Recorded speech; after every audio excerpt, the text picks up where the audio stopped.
বসে আজকে আমাদের democracy and justice show with Shoaib Ahmed দেখছেন। আপনাদের সবাইকে শুভেচ্ছা জানিয়ে আমি শুরু করছি নিউ ইয়র্ক থেকে শোয়েব আহমেদ। আজকে আমাদের সাথে আছেন মেজর মোহাসিনুল করিম, বাংলাদেশ সেনাবাহিনীর সাবেক মেজর। আমরা যে বিষয়টি নিয়ে আলাপ করব সেটি হচ্ছে বাংলাদেশের ইতিহাসে সবচেয়ে মর্মান্তিক এবং সবচেয়ে আলোচিত ঘটনা পিলখানা হত্যাকাণ্ড। অনেকে এটাকে বিডিআর বিদ্রোহ বলেন, অনেকে বলেন যে এটা বিডিআর কোনো বিদ্রোহই ছিল না, এটা একটি পরিকল্পিত হত্যাকাণ্ড ছিল। মেজর মোহাসিনুল করিম, আপনাকে শুভেচ্ছা আমাদের অনুষ্ঠানে। আসসালামু আলাইকুম। আপনি এবং দর্শক শ্রোতা যারা আছেন এবং ভবিষ্যতে শুনবেন, আসসালামু আলাইকুম। জি ধন্যবাদ। যেটা বলছিলাম, বাংলাদেশের ইতিহাসে সবচেয়ে আলোচিত ঘটনা এবং সবচেয়ে মর্মান্তিক ঘটনা, 57 জনের বেশি সেনা সদস্য সহ অনেকেই নিহত হয়েছেন এই বিদ্রোহের সময়, হত্যাকাণ্ডের সময়। মেজর মোহাসিনুল করিম, সবার আগে আমি যেটি জানতে চাই, বাংলাদেশের দুটি ন্যারেটিভ প্রচলিত আছে।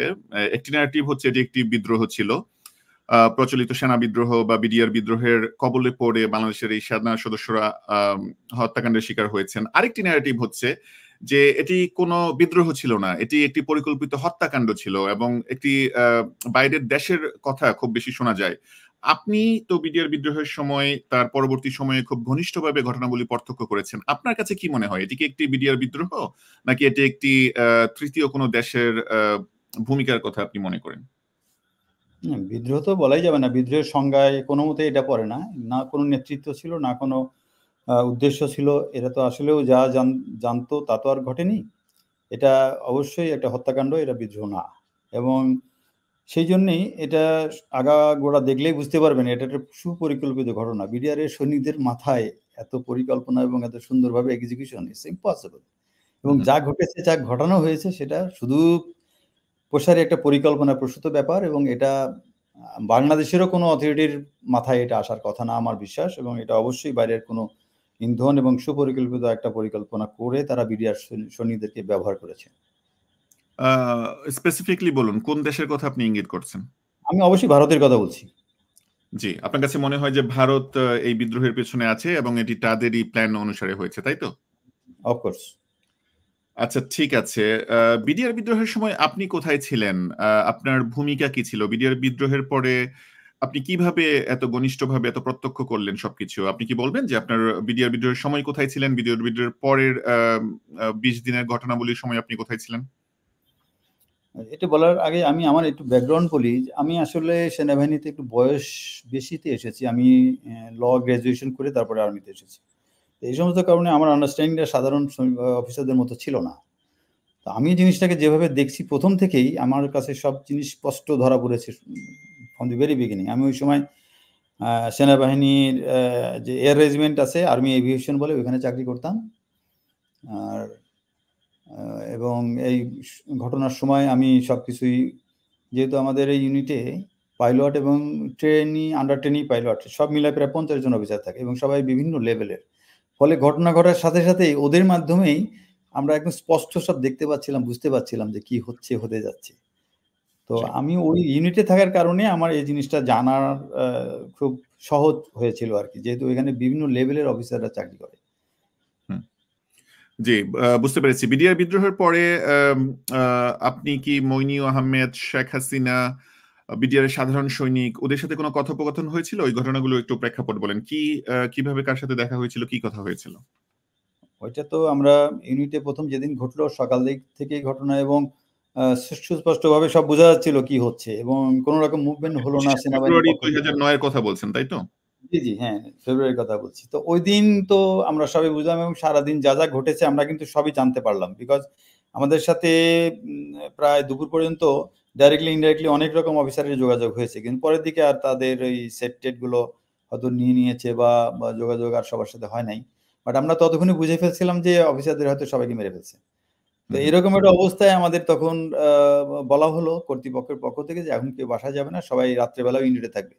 কারণ সেনাবাহিনীর মধ্যে কোনো রকম আবার কোনো প্রতিক্রিয়া হয় কিনা এই সমস্ত কারণে আমরা তখন ইউনিটে থাকতাম সারা রাত সারাদিন। তো এরকম আমরা 25-26 থাকলাম, 27 তারিখে শুধু বাড়িতে গেলাম। তো এই 2 দিন থাকাতে আমরা তো সবসময় টেলিভিশনের সামনে ছিলাম, ফলে জিনিসগুলো একদম স্পষ্ট ছিল আমার কাছে অন্তত, যে কি হয়েছে বা কি হচ্ছে আর কে করছে। বিডিআর পরে মইনিউ আহমেদ সেনা সদস্যদের কোনো অ্যাড্রেস করেছিলেন, সেটা কবে কি হয়েছিল সেখানে? অ্যাড্রেস করেছিলেন 27 তারিখে এবং সেখানে আমরা সবাই গিয়েছিলাম। তো ওইখানে আমার পার্সোনাল যে অ্যাসেসমেন্ট ছিল সেটা হলো যে আমি যখন সেনা অ্যাড্রেসটা সদরে কোথায় হয়েছিল? মইনিউ আহমেদ যে অ্যাড্রেস করেছিল এটা কোথায় হয়েছিল? এটা সেনা সদরের একটা হল রুম ছিল, ওটার নাম অগ্রযাত্রা। সম্ভবত এটা 12 তলাতে বা 10 তলায়, এখন আমার তো মনে নেই, 15-16 বছর আগের কথা। আচ্ছা, ওখানে কারা অ্যাটেন্ড করেছিলেন? সেনা সদস্য কারা উপস্থিত? মানে ঢাকা সেনানিবাসের অফিসার প্রায় সবাই ওখানে যারা ছিলেন, ইনক্লুডিং স্টুডেন্ট যারা ছিল বুয়েটে বা এমএসটিতে পড়তো, এরকম ছাত্ররাও ছিল অনেক। সেনাবাহিনীর সদস্য কিন্তু বুয়েটে বা এমআইএসটিতে পড়াশোনা করছে তাদের কথা বলছেন? এরকমও কিছু ছিল। তাছাড়া রেগুলার অফিসারই তো অনেক। আপনিও সেখানে ছিলেন, কি হয়েছিল সেই ঘটনাটা একটু আমাদেরকে বলবেন? তো ওটা তো আমি যখন প্রথমে ওখানে গেলাম, আমাদেরকে যাইতে বলা হলো, তো ওখানে যেয়ে দেখি যে 2টা লিফট সম্ভবত, তো লিফটে তো আর সবাই একসাথে উঠতে পারে না, আর অফিসারের সংখ্যা অনেক, 1,500-2,000 অফিসার। তো ওখানে যে অফিসারদের মধ্যে আলাপ আলোচনা এবং তাদের অ্যাটিটিউড দেখে আমার মনে হলো যে এত বড় একটা ঘটনায় মনে হয় অফিসারদের মধ্যে খুব একটা বেশি প্রতিক্রিয়া বা খুব একটা বেশি জিঘাংসা সৃষ্টি হয়নি, এরকম মনে হয়েছে। এবং তাদের আলাপ আলোচনা, হাসি ঠাট্টা, এমনকি শেয়ার মার্কেট নিয়ে আলোচনা হচ্ছিল, এটাও আমার শুনে আমার তখন মাথায় রক্ত উঠে যায়। আমি তখন সিঁড়িতে 3-4টে সিঁড়ির উপরে উঠে আমি ওই অফিসারদের উদ্দেশ্যে তখন আমি একটা বক্তব্য দেই যে আপনারা যা দেখছি তাতে আমার যেটা পার্সোনাল অ্যাসেসমেন্ট হলো যে যা ঘটে গেছে এর থেকে বড় ঘটনা তো আর দুনিয়ায় কোনো সময় বাংলাদেশ সেনাবাহিনী না, সারা দুনিয়াতেই ঘটে নাই। তো এরকম একটা ঘটনার পরে আমি আসছি এখানে শুধু আমার ইউনিফর্মটা খুলে আমার সেনাপ্রধানের মুখের মধ্যে ছেড়ে দিয়ে আমি চলে যাবো, আমি আর চাকরি করবো না। আপনারা কেন আসছেন জানি না, সিনিয়র অফিসাররা আমাকে সবাই টেনে টেনে নামাতে চাচ্ছিল, তো আমি না নেমে বললাম যে আমার নামাবেন না, আমার মাথা গরম আছে, কথা বলতে দেন। আর আপনারা কেন আসছেন আমি তো জানি না, তবে আপনাদেরকে আমি অ্যাসিওর করছি যে এই চাকরিতে তো আগে সম্মান ছিল, সেটা তো অনেক আগে গেছে, এখন যেটা নিরাপদ জায়গা ছিল সেটাও নাই। তো এইরকম একটা অবস্থাতে চাকরি করার তো কোনো অর্থ হয় না। আর আপনারা যদি আমার কথা বিশ্বাস করেন, আমি একটা উদাহরণ দিই, সবাই একটা করে ভাঙ্গা থালা নিয়ে থার্ড গেটে বসে থাকেন, সারাদিন ভিক্ষা করে ক্যান্টনমেন্টে ঢোকেন, আপনার পরিবারকে খাওয়াতে পারবেন, এই চাকরি দরকার নেই। তো আমি আসছি চাকরি ছেড়ে দেওয়ার জন্য এবং সেই কথা ওনাকে জানানোর জন্য আসছি। তো আমাকে আর কথা বলতে না দিয়ে ওনারা আমাকে জোর করে ধরে উপরে উঠাই নিয়ে গেল। তো আমি উপরে উঠে গেলে যে দেখলাম যে ওইখানে একটা প্রস্তুতি চলতেছে এবং বুঝতে পারলাম যে এই বক্তৃতাটা সারা হোল আর্মিতে শোনানো হচ্ছে, এটা আমি একজনের কাছে শুনতে পারলাম। তখন আমারও চিন্তা যে আমি তো কিছু বলবোই। তো সেই ক্ষেত্রে 3-4টে মাইক্রোফোন ছিল, আমি একটা নিয়ে বসে পড়লাম যে আমি বলবোই, সেজন্য এটা নিয়ে যেন আমার খোঁজাখুঁজি করতে না হয়। তো এই বসে থাকতে থাকতে সব অফিসাররা বসে পড়লো এবং উনি তখন আসলেন। উনি এসে যখন কথা শুরু করলেন, ওনার কথার প্রথমে ছিল যে যা হবার হয়ে গেছে এরকম টাইপ। আর উনি বলতে মইনিউ আহমেদ? জি মইনিউ আহমেদ, তৎকালীন সেনাপ্রধান মইনিউ আহমেদ আসলেন, আপনাদেরকে অ্যাড্রেস করলেন। আমাদেরকে অ্যাড্রেস করলেন এবং এই অ্যাড্রেস করার সময় অফিসাররা হট্টগোল শুরু করলো। তো উনি তাদেরকে থামালেন, থামাই বললেন যে লিসেন টু মি, আসলে 11টার মধ্যে সবকিছু হয়ে যায়, আমি তো আমার আর তেমন কিছু করার ছিল না। তখন অফিসাররা আবার শাউটিং শুরু করে যে নো এটা ইটস নট কারেক্ট। তখন অফিসারকে থামানোর জন্যই আমি তখন উঠে তাদেরকে থামাইলাম আর ওনাকে বললাম যে general Mohin please you just shut up. এটা একটা গুরুত্বপূর্ণ ইনফরমেশন আপনি দিলেন, সেটা হচ্ছে সেনাবাহিনী প্রধান মইনিউ আহমেদ এসে বললেন যে সৈনিকদের বা সেনা অফিসারদের বলতে চাইলেন যে সকাল 11টায় 25 ফেব্রুয়ারির মধ্যে যা হত্যাকাণ্ড সব হয়ে গেছে, সেনা প্রধান হিসাবে ওনার কিছু করার ছিল না, এটাই তো উনি বলতে চাইলেন? উনি এটা বলতে চাইলেন। আমি তখন ওনাকে থামাই দিলাম, আমি থামিয়েছি বেশ শক্ত ভাষায় যে shut up, I have not come here to listen to you, listen to me first. আপনি প্রথমে আমাকে বলেন যে আপনি যখন অফিসারদের হত্যার কথা আপনি বলছেন তখন আপনি হাসিনার শাড়ির নিচে ছিলেন, এখন আপনি কেন দাবি করছেন আপনি সেনাপ্রধান? Better you go, you get out from here, will solve our problem. তখন সে একটু এরকম করে বললো যে ঠিক আছে তাহলে আমি চলে যাই। And he was stepping out, চলে যাচ্ছিল, গেছেও কয়েক স্টেপ চলে গেছে। আমি তখন তাকে ফিরে নিয়ে আসলাম যে দেখেন আই এম অ্যাশেম অফ ইউ, আমি একটা ইনফ্যান্ট্রি অফিসার, আপনি ইনফ্যান্ট্রির একজন অফিসার এবং আপনি এই একটা প্রবলেমে আপনাকে আমি যেতে বললাম আবার চলে যাচ্ছেন, বাট আমি আপনাকে ফিরে আনছি, আবার আমার কিছু কথা আছে, জবাব দিয়ে তারপরে যান। তো প্রথমে আমি বললাম যে আপনি প্রথমে বলেন যে আপনি তো সেনাপ্রধান, আপনার মধ্যে যদি সামান্য ইমান থাকে তাহলে আপনি 3টা ক্যাটাগরি 3টা অ্যাকশন আছে, একটা হলো যে আপনি হাত দিয়ে ঠেকাবেন কোনো অন্যায় হলে, নাহলে মুখে প্রতিবাদ করবেন, অথবা ঘৃণা করবেন মনে মনে। তা সেনাবাহিনীর অফিস হিসেবে এই থার্ড ক্যাটাগরিতে পড়লে তো আর আমি আর সেনাবাহিনী থাকলাম না। তো দুটোর মধ্যে আপনি তো একদম হাত দিয়ে ঠেকানোর জায়গায় ছিলেন, আর ছিলেন কি ছিলেন না আল্লাহ ভালো জানেন। তো আপনি কি করেছেন সেটাও আমরা জানি। তো আপনার কাছে শুনতে চাই আপনি কোন ক্যাটাগরির? এই ৩ ক্যাটাগরির মধ্যে আপনি কোনটায় পড়েন? তারপরে কথা শুরু করি। তো সে তো কথা বলতেছে না আর। কথা না বললে সে এদিক সেদিক যেতে চায়। তখন আমি বললাম যে, "ঠিক আছে। আ এখন আর আপনার সাথে কথা কি বলবো? আপনাকে অ্যা আমি একটা সাজেশন দেই। আপনি হোল আর্মির যতগুলো ডিভিশন আছে, সব ডিভিশনের জিওসি দেরকে আপনি অনসেট করেন। আমাদের সামনে কমান্ড ভয়েসে তাদেরকে বলেন to get out of cantonment and get all those men যারা ইনভলভড তাদেরকে ধরে আমরা বিচারের আওতায় আনবো।" তো উনি বলছেন যে, "না, এটা তো সম্ভব না। এর জন্য তো অনেক অপারেশন অর্ডার লিখতে হয়, অনেক কিছু করতে হয়।" আমি বললাম যে, "আমার চাকরি তো শেষ।" আমি আমার বক্তৃতার শুরুতেই বলেছিলাম যে, আমার নভেম্বরের ৩০ তারিখে চাকরি শেষ। মানে আমার তখন চাকরি ছিল আর কয়েক মাস, ৬ মাস। তো আমি বললাম যে, "আমি তো ঠিকমতো রিটায়ারমেন্টে যাবো কিনা আমি জানি না। কিন্তু এই বয়সে এসে আপনি যেটা আমাকে বলছেন, এটা আমাকে বলে আপনার লাভ নাই। ডোন্ট টিচ মি যে আপনার এখন আবার অফিস অর্ডার লিখতে হবে। আমরা দেখতে চাই আপনি সব জিওসি-কে বলেন, get out of cantonment and get those bastard. আমরাও দেখি যে কোন জেনারেল আপনার কথা শোনে না। আর যদি তা না হয় তাহলে তো আর এখানে সময় নষ্ট করার দরকার নাই। You have nothing to do, please get out, call prime minister, will talk to them, prime minister. তো এরপরে অনেকেই কিছু, কিছু কথা বলছে, বাট আল্টিমেট সিদ্ধান্ত উনি একবার বলে উঠলেন যে, আমরা আলোচনা শেষ করি, কারণ অলরেডি ডেড বডি চলে আসছে কয়েকজন। ২৭ তারিখে ওই আমাদের Dhaka sector headquarter commander sir নামটা ভুলে গেলাম। যাই হোক, ওনারা ৫-৬টা ডেড বডি চলে আসছে অলরেডি। তো উনি ওটা বলছেন যে ডেড বডি চলে আসছে, চল আমরা জানাজায় যাই। তো আমি বললাম যে, শোনেন, পৃথিবীর শ্রেষ্ঠ মানুষ মারা গেছে, ওনার জানাজার জন্য কিন্তু ৩ দিন অপেক্ষা করতে হয়েছে। সমস্যার সমাধান করেন আগে, তারপর জানাজার কথা ভাবেন। আমরা এখানে সমস্যার সমাধানের কথা বলছি। তো সে তখন প্রাইম মিনিস্টারের কথা বললো যে, ঠিক আছে, লেট মি গো, আমি প্রাইম মিনিস্টারকে নিয়ে আসি, তোমরা সেনাকুঞ্জে যাও। তখন আমরা ওইখান থেকে বের হয়ে কেউ জানাজায় গেল, আর কেউ সেনাকুঞ্জের দিকে গেল। তো উনি পরে আসলেন, এসে তখন বলে যে, তোমরা কাজ করো। উনি চলে গেলেন। উনি যে কিন্তু সন্ধ্যার পরে সম্ভবত ফেরত আসছেন। আমরা তো সারাদিনই ছিলাম, লাঞ্চের দিকে শুরু হয় অনুষ্ঠানটা। তো উনি এসে তখন বললেন যে, ম্যাডাম তো খুব ব্যস্ত, উনি আজকে আসতে পারবেন না। তোমরা আজ কাজ করো, তোমরা কার কি পয়েন্ট আছে সব লেখো, এগুলো লিখে পয়েন্ট ঠিক করো, এবং কে কে বলবে সেটাও ঠিক করো, সো দ্যাট উনি আসলে যেন পার্লামেন্টে যেরকম আলোচনা হয় সেরকম কুইকলি সিস্টেমেটিক্যালি হবে, হলে উনি জবাব দিবেন এবং সেটা ভালো হবে, সময় নষ্ট হবে না। তখন আমাদের মধ্যে থেকে মানে মইনি আহমেদ তৎকালীন প্রধানমন্ত্রী শেখ হাসিনাকে কেন নিয়ে আসতে চাইলেন? মানে ওনার কাছে সব জবাব ছিল না, বা আপনারা স্যাটিসফাই হচ্ছিলেন না তার জবাব শুনে, এই জন্য নাকি? আমি পার্সোনালি বলেছি যে আপনার সাথে আর কথা বলে দরকার নেই, কারণ আমি তো বলছিলাম যে আপনি অপারেশনের নাম রেবেল হান্ট, আপনি এখনই বের হন, দেখি কোন জেনারেল বলে যে আমরা যাব না। তো উনি যখন বললো না, এগুলো করা তো সম্ভব না, এই না তা না অনেক কথা বললো। তাই আমি বললাম, in that case you go and call prime minister, will talk to. মানে আপনি ডিমান্ড করেছিলেন যে আপনি যেহেতু পারছেন না। সবাই বলছে, শুধু আমি না, সবার দায়িত্ব তাই ছিল, কারণ উনি তো কারো প্রশ্নের জবাব দিতে পারছিলেন না। মানে আপনি তো তৎকালীন এই উপস্থিত সেনা সদস্যদের আপনি রিপ্রেজেন্টেশন করছেন আর কি। বলতে কি, আমি তো এমনিও বয়সে তো বেশি এবং সিনিয়র ছিলাম, আমার তো চাকরি শেষের দিকে। আর ওখানে যে সমস্ত অফিসাররা, বিশেষ করে পিছনে যারা বসা ছিল, তাদের সবার থেকেই অলমোস্ট আমি সিনিয়র ছিলাম। শুধু সামনে কিছু অফিসার ছিলেন, জেনারেল ছিলেন অনেকদিন, সব জেনারেলই ছিলেন, অলমোস্ট ঢাকার সব জেনারেলই ছিলেন। জি, মানে সবার থেকে আপনি এই সম্মিলিত বক্তব্যটা বা দাবিটা তুললেন, যেন আপনি যেহেতু পারছেন না, বলছেন না, আপনি লিমিটেশনের কথা বলছেন, আপনি এখন প্রধানমন্ত্রীকে নিয়ে আসেন। সেজন্য মহিনা আহমেদ পরবর্তী দিন শেখ হাসিনা তৎকালীন প্রধানমন্ত্রী, ওনার আসার কথা বললেন, তাই তো? জি, এটা আমি আসলে, আপনি যারা বললেন রিপ্রেজেন্ট করার ব্যাপারটা এরকম ছিল, যখন সবাই কথা বলতে চাচ্ছিল, আমি সবাইকে বলছিলাম, দেখো আমার তো চাকরি প্রায় শেষ, আর আমি জানি হাউ টু টক, এন্ড আমি কথা বলার পরে ইনশাআল্লাহ তোমাদের কোনো কথা বলার থাকবে না, লেট মি স্পিক।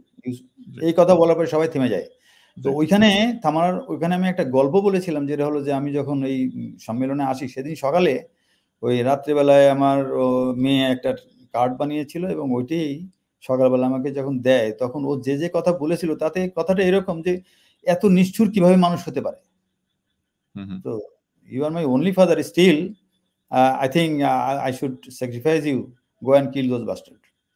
আপনার মেয়ে আপনাকে দেশের জন্য স্যাক্রিফাইস। এইরকমই কথাটা, এইরকমই, অনেকদিন আগের কথা, তো কথাটা এরকমই ছিল, এবং আমি এইরকমই রিপ্রেজেন্ট করেছিলাম। তো এই কথাটাই সবাই, ছিল তখন সে এসএসসি পাস করেছে।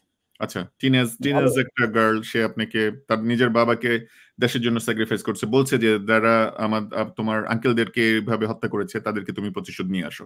আচ্ছা ঠিক আছে, আমরা এখানে ফিরবো আবার। পরবর্তীতে শেখ হাসিনার সাথে যে সেনা সদরে কথোপকথন হলো, তার একটা অডিও রেকর্ড ইউটিউব সহ বিভিন্ন জায়গায় ছড়িয়ে গিয়েছিল, বাংলাদেশের বেশিরভাগ মানুষ সেটি শুনেছে। সেখানে কি আপনার ভয়েস ছিল? জি, আমার ভয় ছিল। এবং এখানে একটু কথা আছে, উনি যখন বললেন যে এই পয়েন্টগুলো তোমরা কালেক্ট করো, তখন ওই শাহির, লেফটেন্যান্ট কর্নেল শাহির ও কালেক্ট করলো, ওই মডারেটর ছিল।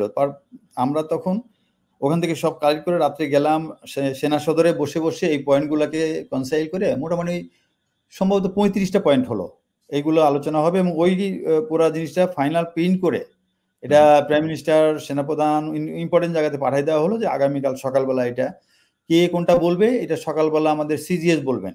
সিজিএস ছিল তখন জেনারেল সিনা ইবনে জামালি, এবং সিলেক্ট করা হলো যে জেনারেল কে, ক্যাপ্টেন কে, মেজর কে, এরকম। তা আমরা তো ওখানে লিখছি, ওখানে অনেক অফিসারই ছিল, বাট মেজর র্যাঙ্কের কেউই কাউকে পাওয়া যাচ্ছিল না। তখন আমি তখন ভলেন্টিয়ার হলাম যে ঠিক আছে, কাউকে যদি না পাও তাহলে আমার নাম দিও। তো মেজর হিসেবে আমার নামটা সিলেক্ট হয়, এবং শেষ পর্যন্ত আমরা সকালবেলা আসলে আমাদের তখন পয়েন্ট বলে দেওয়া হয় যে কোন কোন পয়েন্ট কে কে বলবে প্রাইম মিনিস্টারকে। এইভাবে আমরা রেডি হয়েছিলাম, এবং তারপরে প্রাইম মিনিস্টার আসছিলেন। আচ্ছা, জি, প্রাইম মিনিস্টারের ঘটনাটা বলেন। মইনি আহমেদের সাথে আপনাদের এই সেনা সদরের অ্যাড্রেসের কতদিন পরে প্রাইম মিনিস্টারের সাথে আপনাদের দেখা হয়? সেটা কি পরের দিন পরের নাকি দিন, পরের তারপর দিনই, দিন? হ্যাঁ। তারিখ হিসাবে কত তারিখ মনে আছে?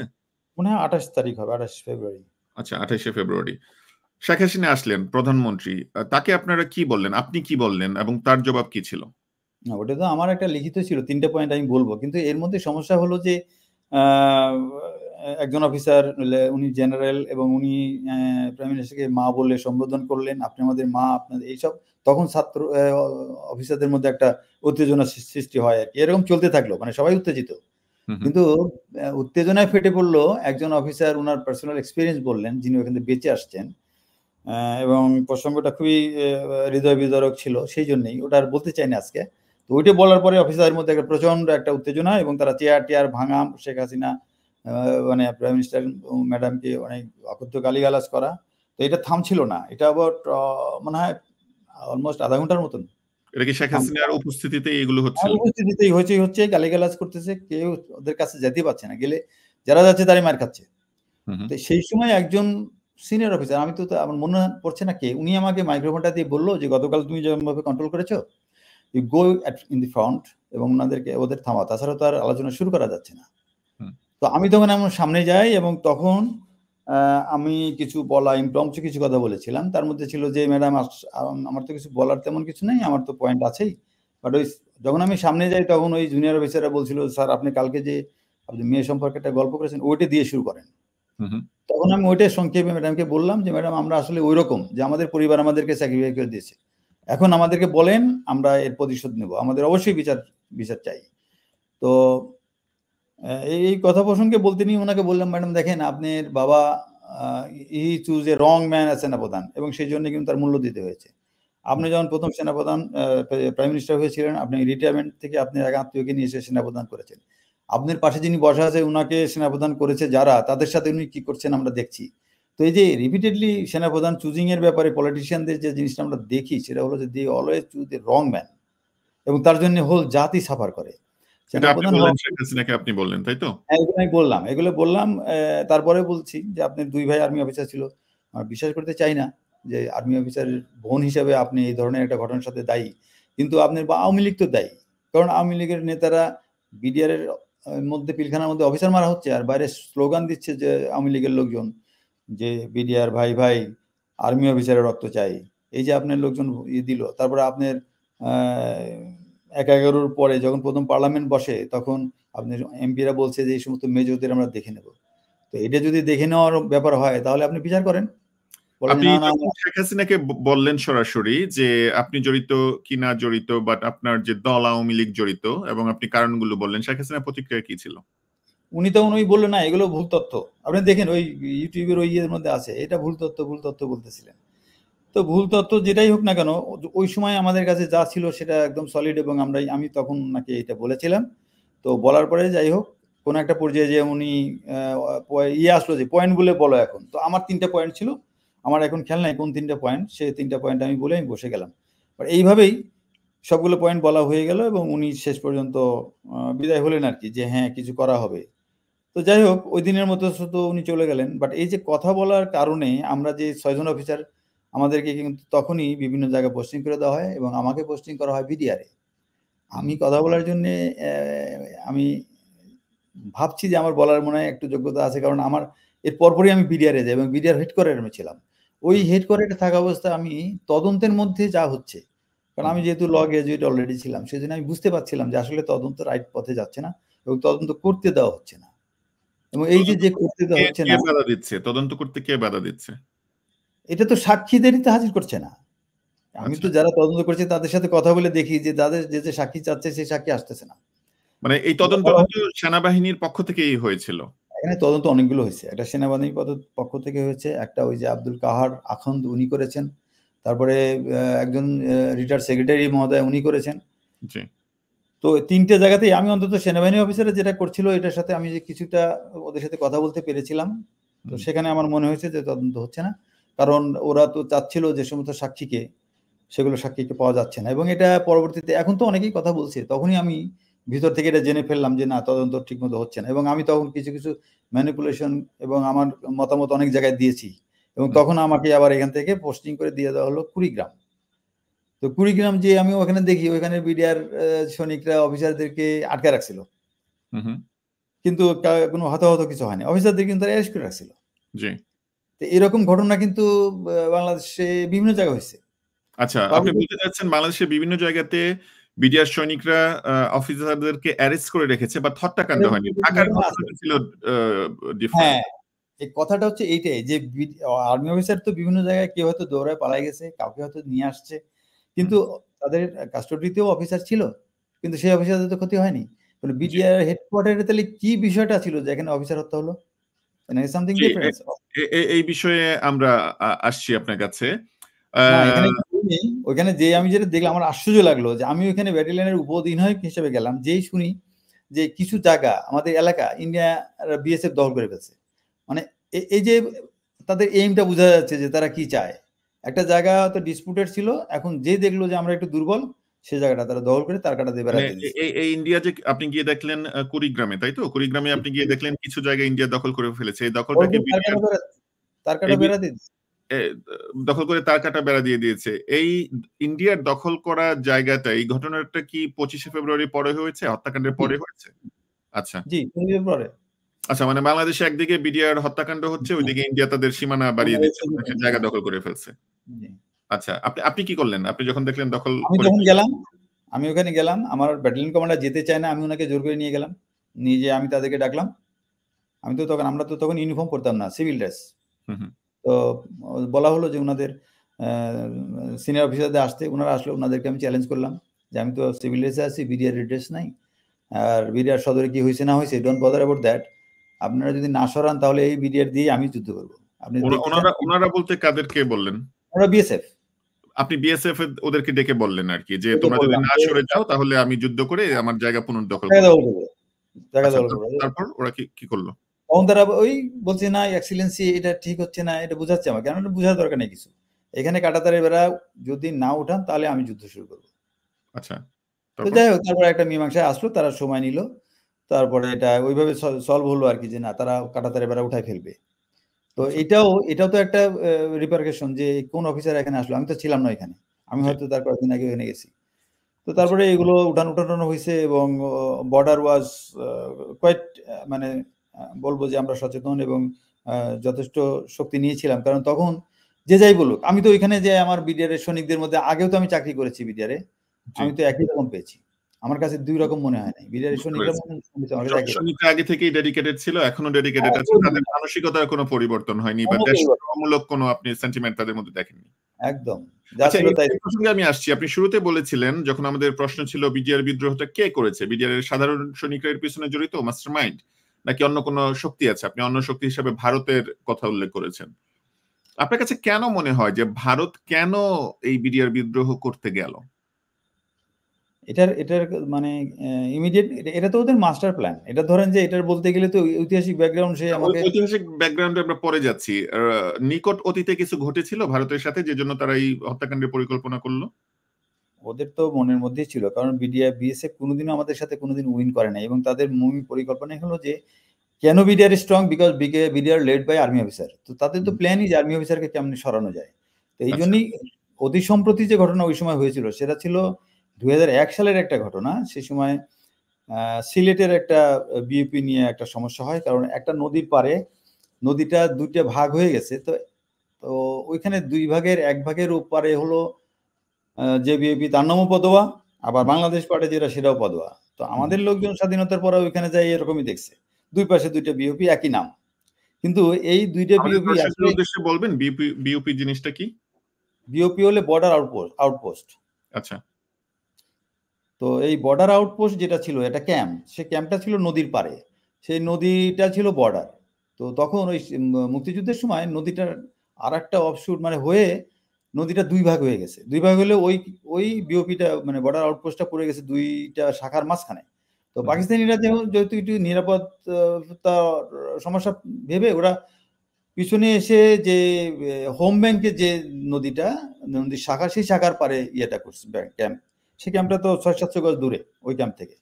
তো এইভাবেই তারা ছিল। কিন্তু এইটা ওই সময় ডিজি ছিলেন আমাদের ওই যে এএলএম ফজলুর রহমান, উনি সিলেট ভিজিট করতে যায়, যখন দেখলো একই জায়গায় দুইটা পদোয়া কেন, তখন তারা জিজ্ঞেস করলো যে না তো এখানে তো কোনো দুইটা পদোয়া ছিল না, ব্যাপারটা কি? তখন ওনারা বলে যে না এটা এরকম। তো বলে যে অরিজিনাল বর্ডার এরিয়া দেখো। তো অরিজিনাল বর্ডার দেখা গেলো যে ওই ক্যাম্পটা যেটা আমরা ইন্ডিয়ান বিওপি বলছি আউটপোস্ট, সেটাও বাংলাদেশের মধ্যে।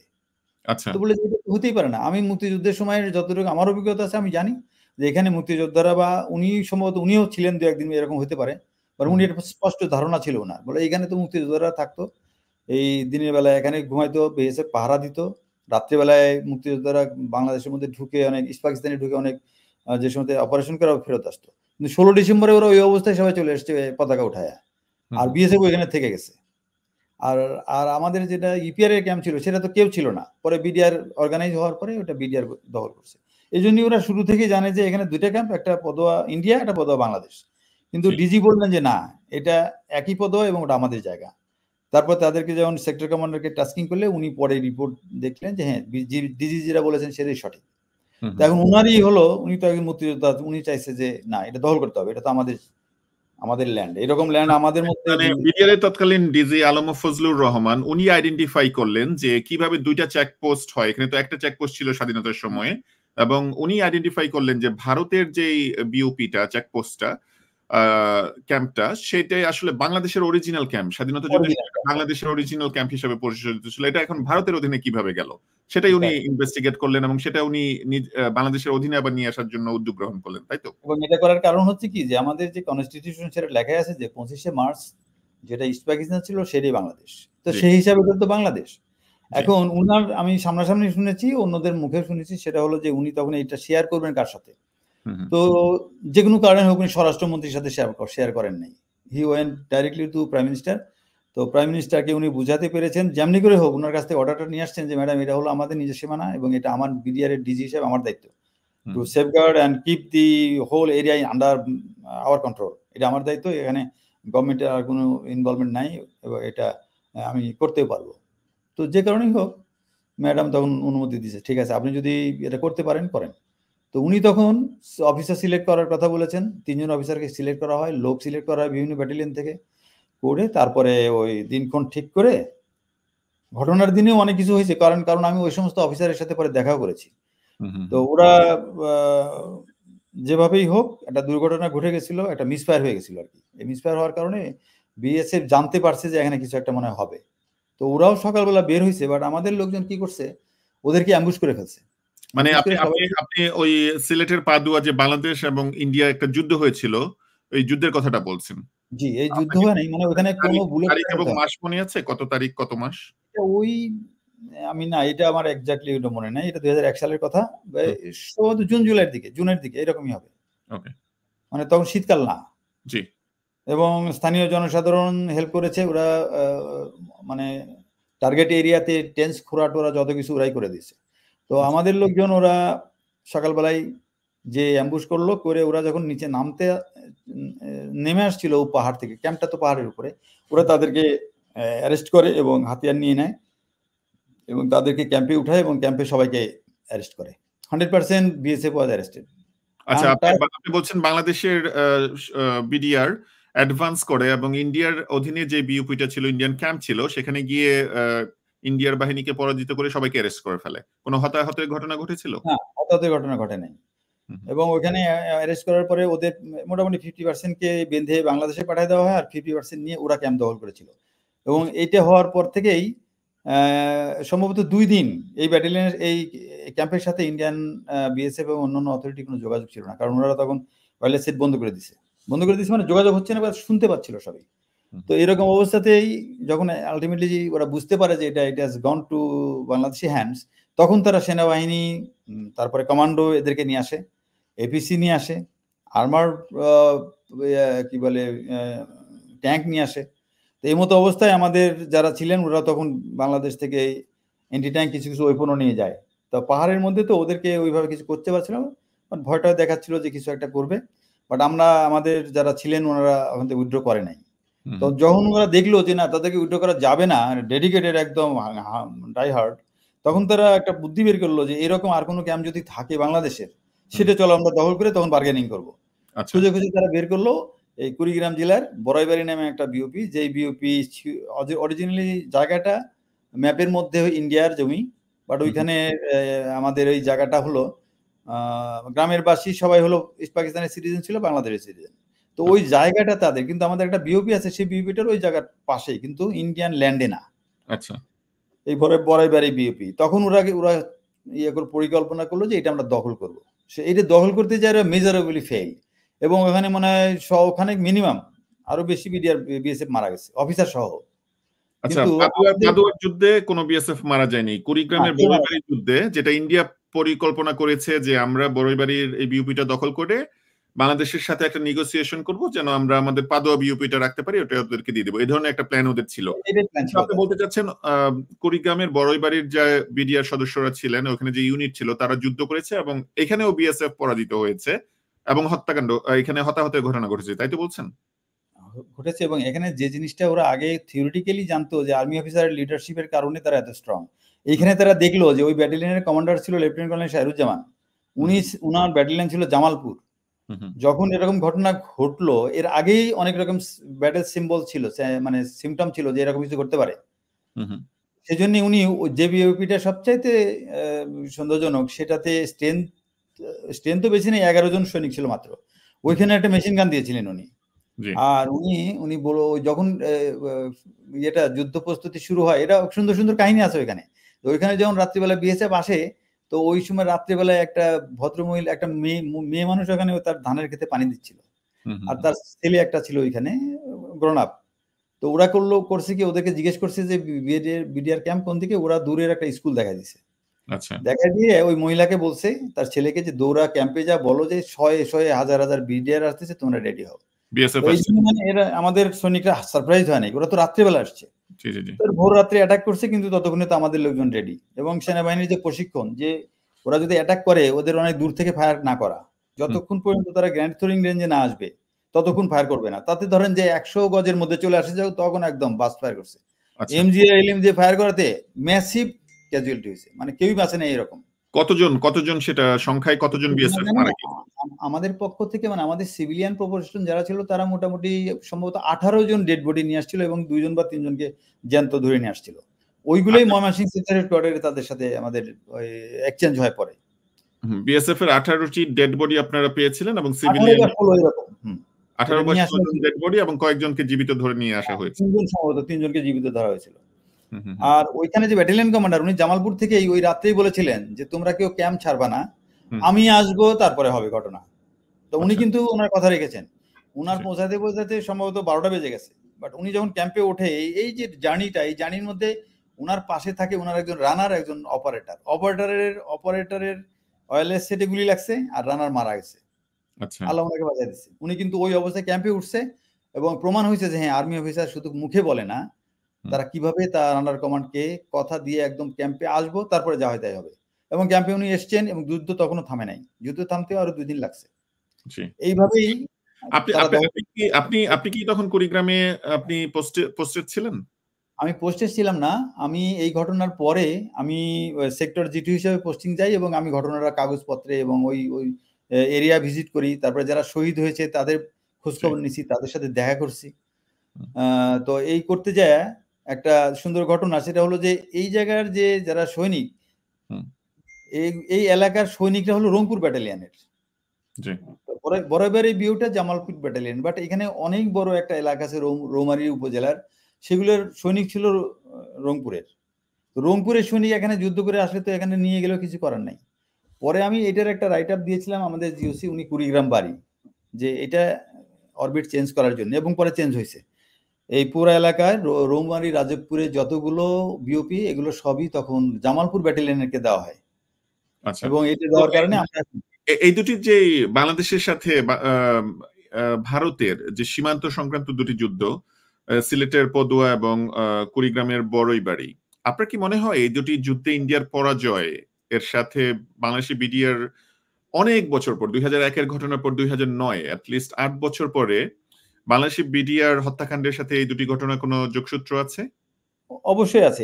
এটি তো আমাদেরকে একটু ব্যাখ্যা করবেন যে তারপরে ইন্ডিয়ার নেতৃবৃন্দের বা ইন্ডিয়ার সেনাবাহিনীর প্রতিক্রিয়া কি ছিল এবং কেন আপনি বলছেন এই দুটি ঘটনা বাংলাদেশের বিডিআর হত্যাকাণ্ডের সাথে জড়িত? এটার সাথে যেমন ধরেন যে ওদের অফিসার মারা গেছে, অফিসারের ডেড বডি যখন দেওয়া হয়, তখন আমাদের একজন অফিসার গিয়েছিল, তার জামা কাপড় ছিঁড়ে ফেলছিল তার ওয়াইফ।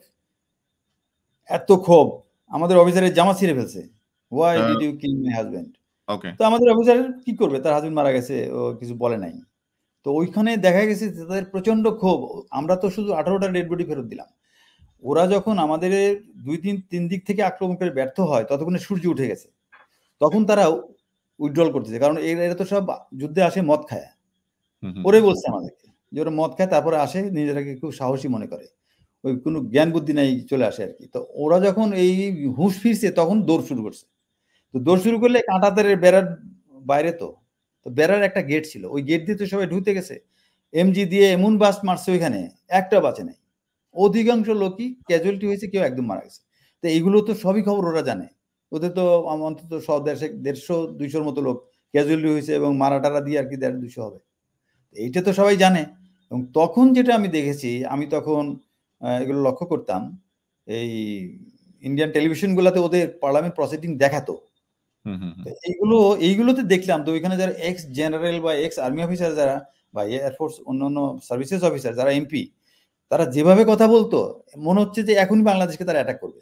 মানে ইন্ডিয়ান পার্লামেন্টের সেশনগুলোতে যারা অবসরপ্রাপ্ত সাবেক ইন্ডিয়ান সেনাবাহিনী কর্মকর্তা বা এখন নির্বাচিত প্রতিনিধি হিসেবে পার্লামেন্টে আছেন, তাদের বক্তব্যের কথা বলছেন। তাদের বক্তব্য ছিল যে টিনি কান্ট্রি, হাউ ডেয়ার দেয়ার, আমাদের এত লোককে মেরে ফেললো, অফিসার মারছে, এই মারছে, সে মারছে, তাদের এত সাহস কোত্থেকে হয়, লেট আস ক্যাপচার, আমরা 71-এ কেন উইথড্র করলাম, এগুলো কথা তো আসছিল। 71-এ উইথড্র করাটা মহাপাপ হয়েছে, হোয়াই ডিড ইউ, আমরা এই যে দখল করেছিলাম, আমরা তো আসার কথা না, আমরা আসলাম কেন, আপনারা পলিটিশিয়ান যারা ছিলেন তারা রং ডিসিশন নিয়েছেন, আজকে আমাদের এত লোক মারা গেল কেন, মানে 71-এ তারা ভুল করেছে, হোয়াই দে উইথড্রন, এবং এখনই দখল করতে হবে, এরকম কথা যখন বললো, তখন জানু পলিটিশিয়ান কিছু বলছে কথা, যে দেখেন আপনাদের মাথা গরম, আমরা বুঝি কেন, no problem, but will take revenge, will take revenge, শক্ত করে বলছে এগুলো। আমার তখন ভয় হচ্ছিল যে ওরা রিভেঞ্জ এমন নেওয়া নিবে, কারণ আমি তো আমার বন্ধু বান্ধবকে চিনি, যাদের সাথে লেখাপড়া করছে, হিন্দু, ও মাই গড, এরা ভিতরে ভিতরে যে মানে আমাদেরকে কিরকম ঘৃণা করে। আমার বন্ধু, খুব ঘনিষ্ঠ বন্ধু তো কত ছিল আমার, কিন্তু আমি 71-এ দেখেছি যে তাদের যেই স্বাধীন হয়ে গেল, উল্টা বলতো কি এরা আমাদের সব জিনিস লুট করে নিয়ে গেছে, এর রাজাকার ছিল, এ ছিল, সে ছিল, আমার আত্মীয় স্বজনদেরকে তখন দেশ ছাড়া করছে, অথচ তাদেরকে আমরা প্রোটেকশন দিয়ে রাখতাম। মানে আপনার বন্ধু বলতে ইন্ডিয়ান বন্ধু না বাংলাদেশি বন্ধু? না, আমাদের তো আসলে স্কুলে অনেক বন্ধুই ছিল যারা হিন্দু, কিন্তু এমনি তো আমাদের খুবই সম্পর্ক ভালো, এখনো আমার খুব ঘনিষ্ঠ বন্ধু আছে।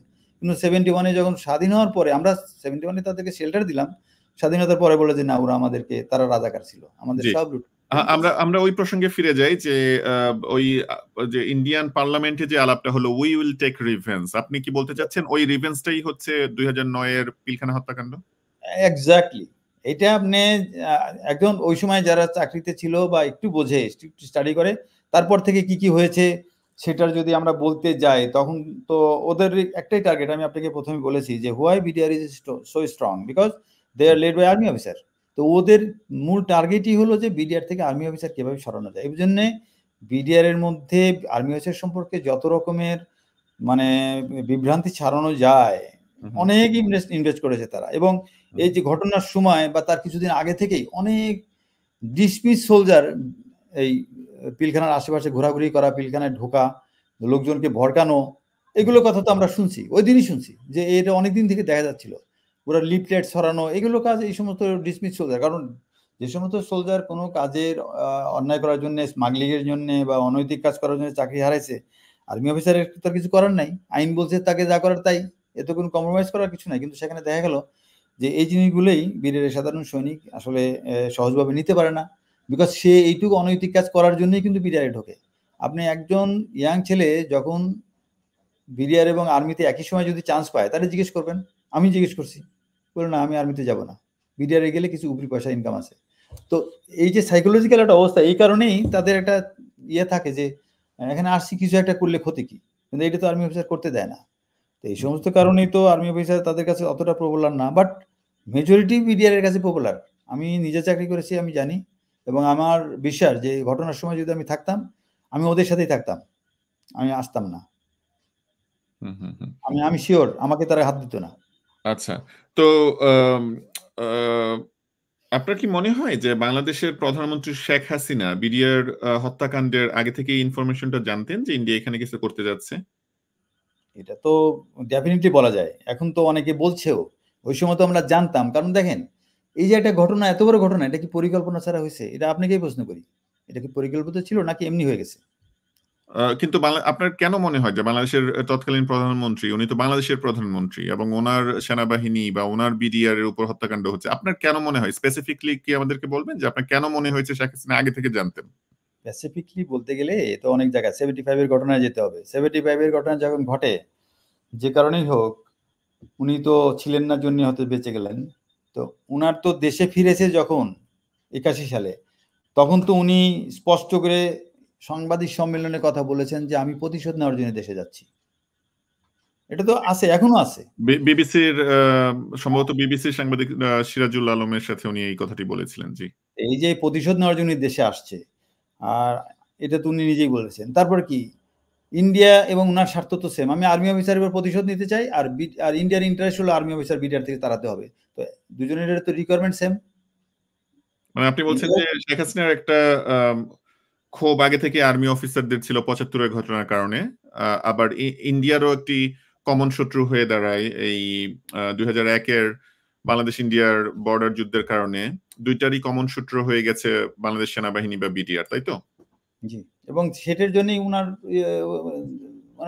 ফিলোসফিটা এই যে what may goes, no problem, আমার প্রতিশোধ দরকার, তুমি ইন্ডিয়া যা খুশি নিয়ে যাও, কোনো সমস্যা নেই। এবং তাই হয়েছে, দেখেন, এটা একটা কারণ। তারপরে হলো কথা যে উনি সব জানতেন, এটা যদি আমি বলতে যাই তাহলে আমার তো প্রথমেই বলতে হবে যে উনি প্রথমেই উনি কিন্তু ঘটনা যখন ঘটে একজন অফিসারও মারা যায় নাই, তখন কিন্তু বিডিআর এর ডিজির সাথে ওনার কথা হয়েছে। বিডিআর ডিজি স্পষ্ট বলেছেন যে এই ঘটনা ঘটেছে। উনি বলেছেন আমি আর্মি পাঠাচ্ছি, আর্মি পাঠান নাই। তাহলে প্রতিশোধ নেওয়ার জন্য উনি করলেন না, এবং প্রতিশোধ নেওয়ার জন্য যে করেছেন, দেখেন এখানে বিডিআর এ যত অফিসারের পোস্টিং হয়েছে, এটা যদি সেই সময় যারা পোস্টিং নিয়ে যে সমস্ত ডিপার্টমেন্ট কাজ করে সেনাবাহিনীতে, তাদেরকে যদি আজকে ধরে নিয়ে জিজ্ঞেস করা হয়, ওনাদের কাছে অনেক কথা পাওয়া যাবে যে কাকে কাকে তখন পোস্টিং করার কথা, কোন জায়গা থেকে আসছিল যে অমুক অমুকরে পোস্টিং করো। বিডিআর এর ইতিহাসে এত ক্যারিয়ার অফিসার কোনোদিনও পোস্টিং হয় না বিডিআর। বিডিআর সাধারণত খুব ক্যারিয়ারিস্ট অফিসার, বুকিস্ট অফিসার, এদেরকে দেওয়া হয় না। এরা সাধারণত যারা একটু, এখন হয়তো এমনও আছে যে তার প্রমোশন টমোশন হবে না, ঠিক আছে ওইখানে কিছুদিন চাকরি করে আসুক। বিডিআরে তো অফিসার দিতে হবে, ভালো অফিসার থাকে এখানে, ওই যারা একটু ওই রকম তাদেরকে পাঠাও। তো এই যে একটা ব্যাপার ছিল, এই জন্যেই বিডিআর খুব একটা নেগলেক্টেড আমি বলবো যে অফিসার, ভালো অফিসার পোস্টিং এর ব্যাপারে। কিন্তু এই যে একটা স্লট, এই সময় যারা ওখানে চাকরি করেছেন, যেরকম আমি ডিজির কথা বলবো, সব ডিজি না হয়তো উনি তো সেনাপ্রধান হওয়ার মতন অফিসার ছিলেন। উনার আশেপাশে যারা ছিলেন তারা তো সবই ট্যালেন্টেড অফিসার।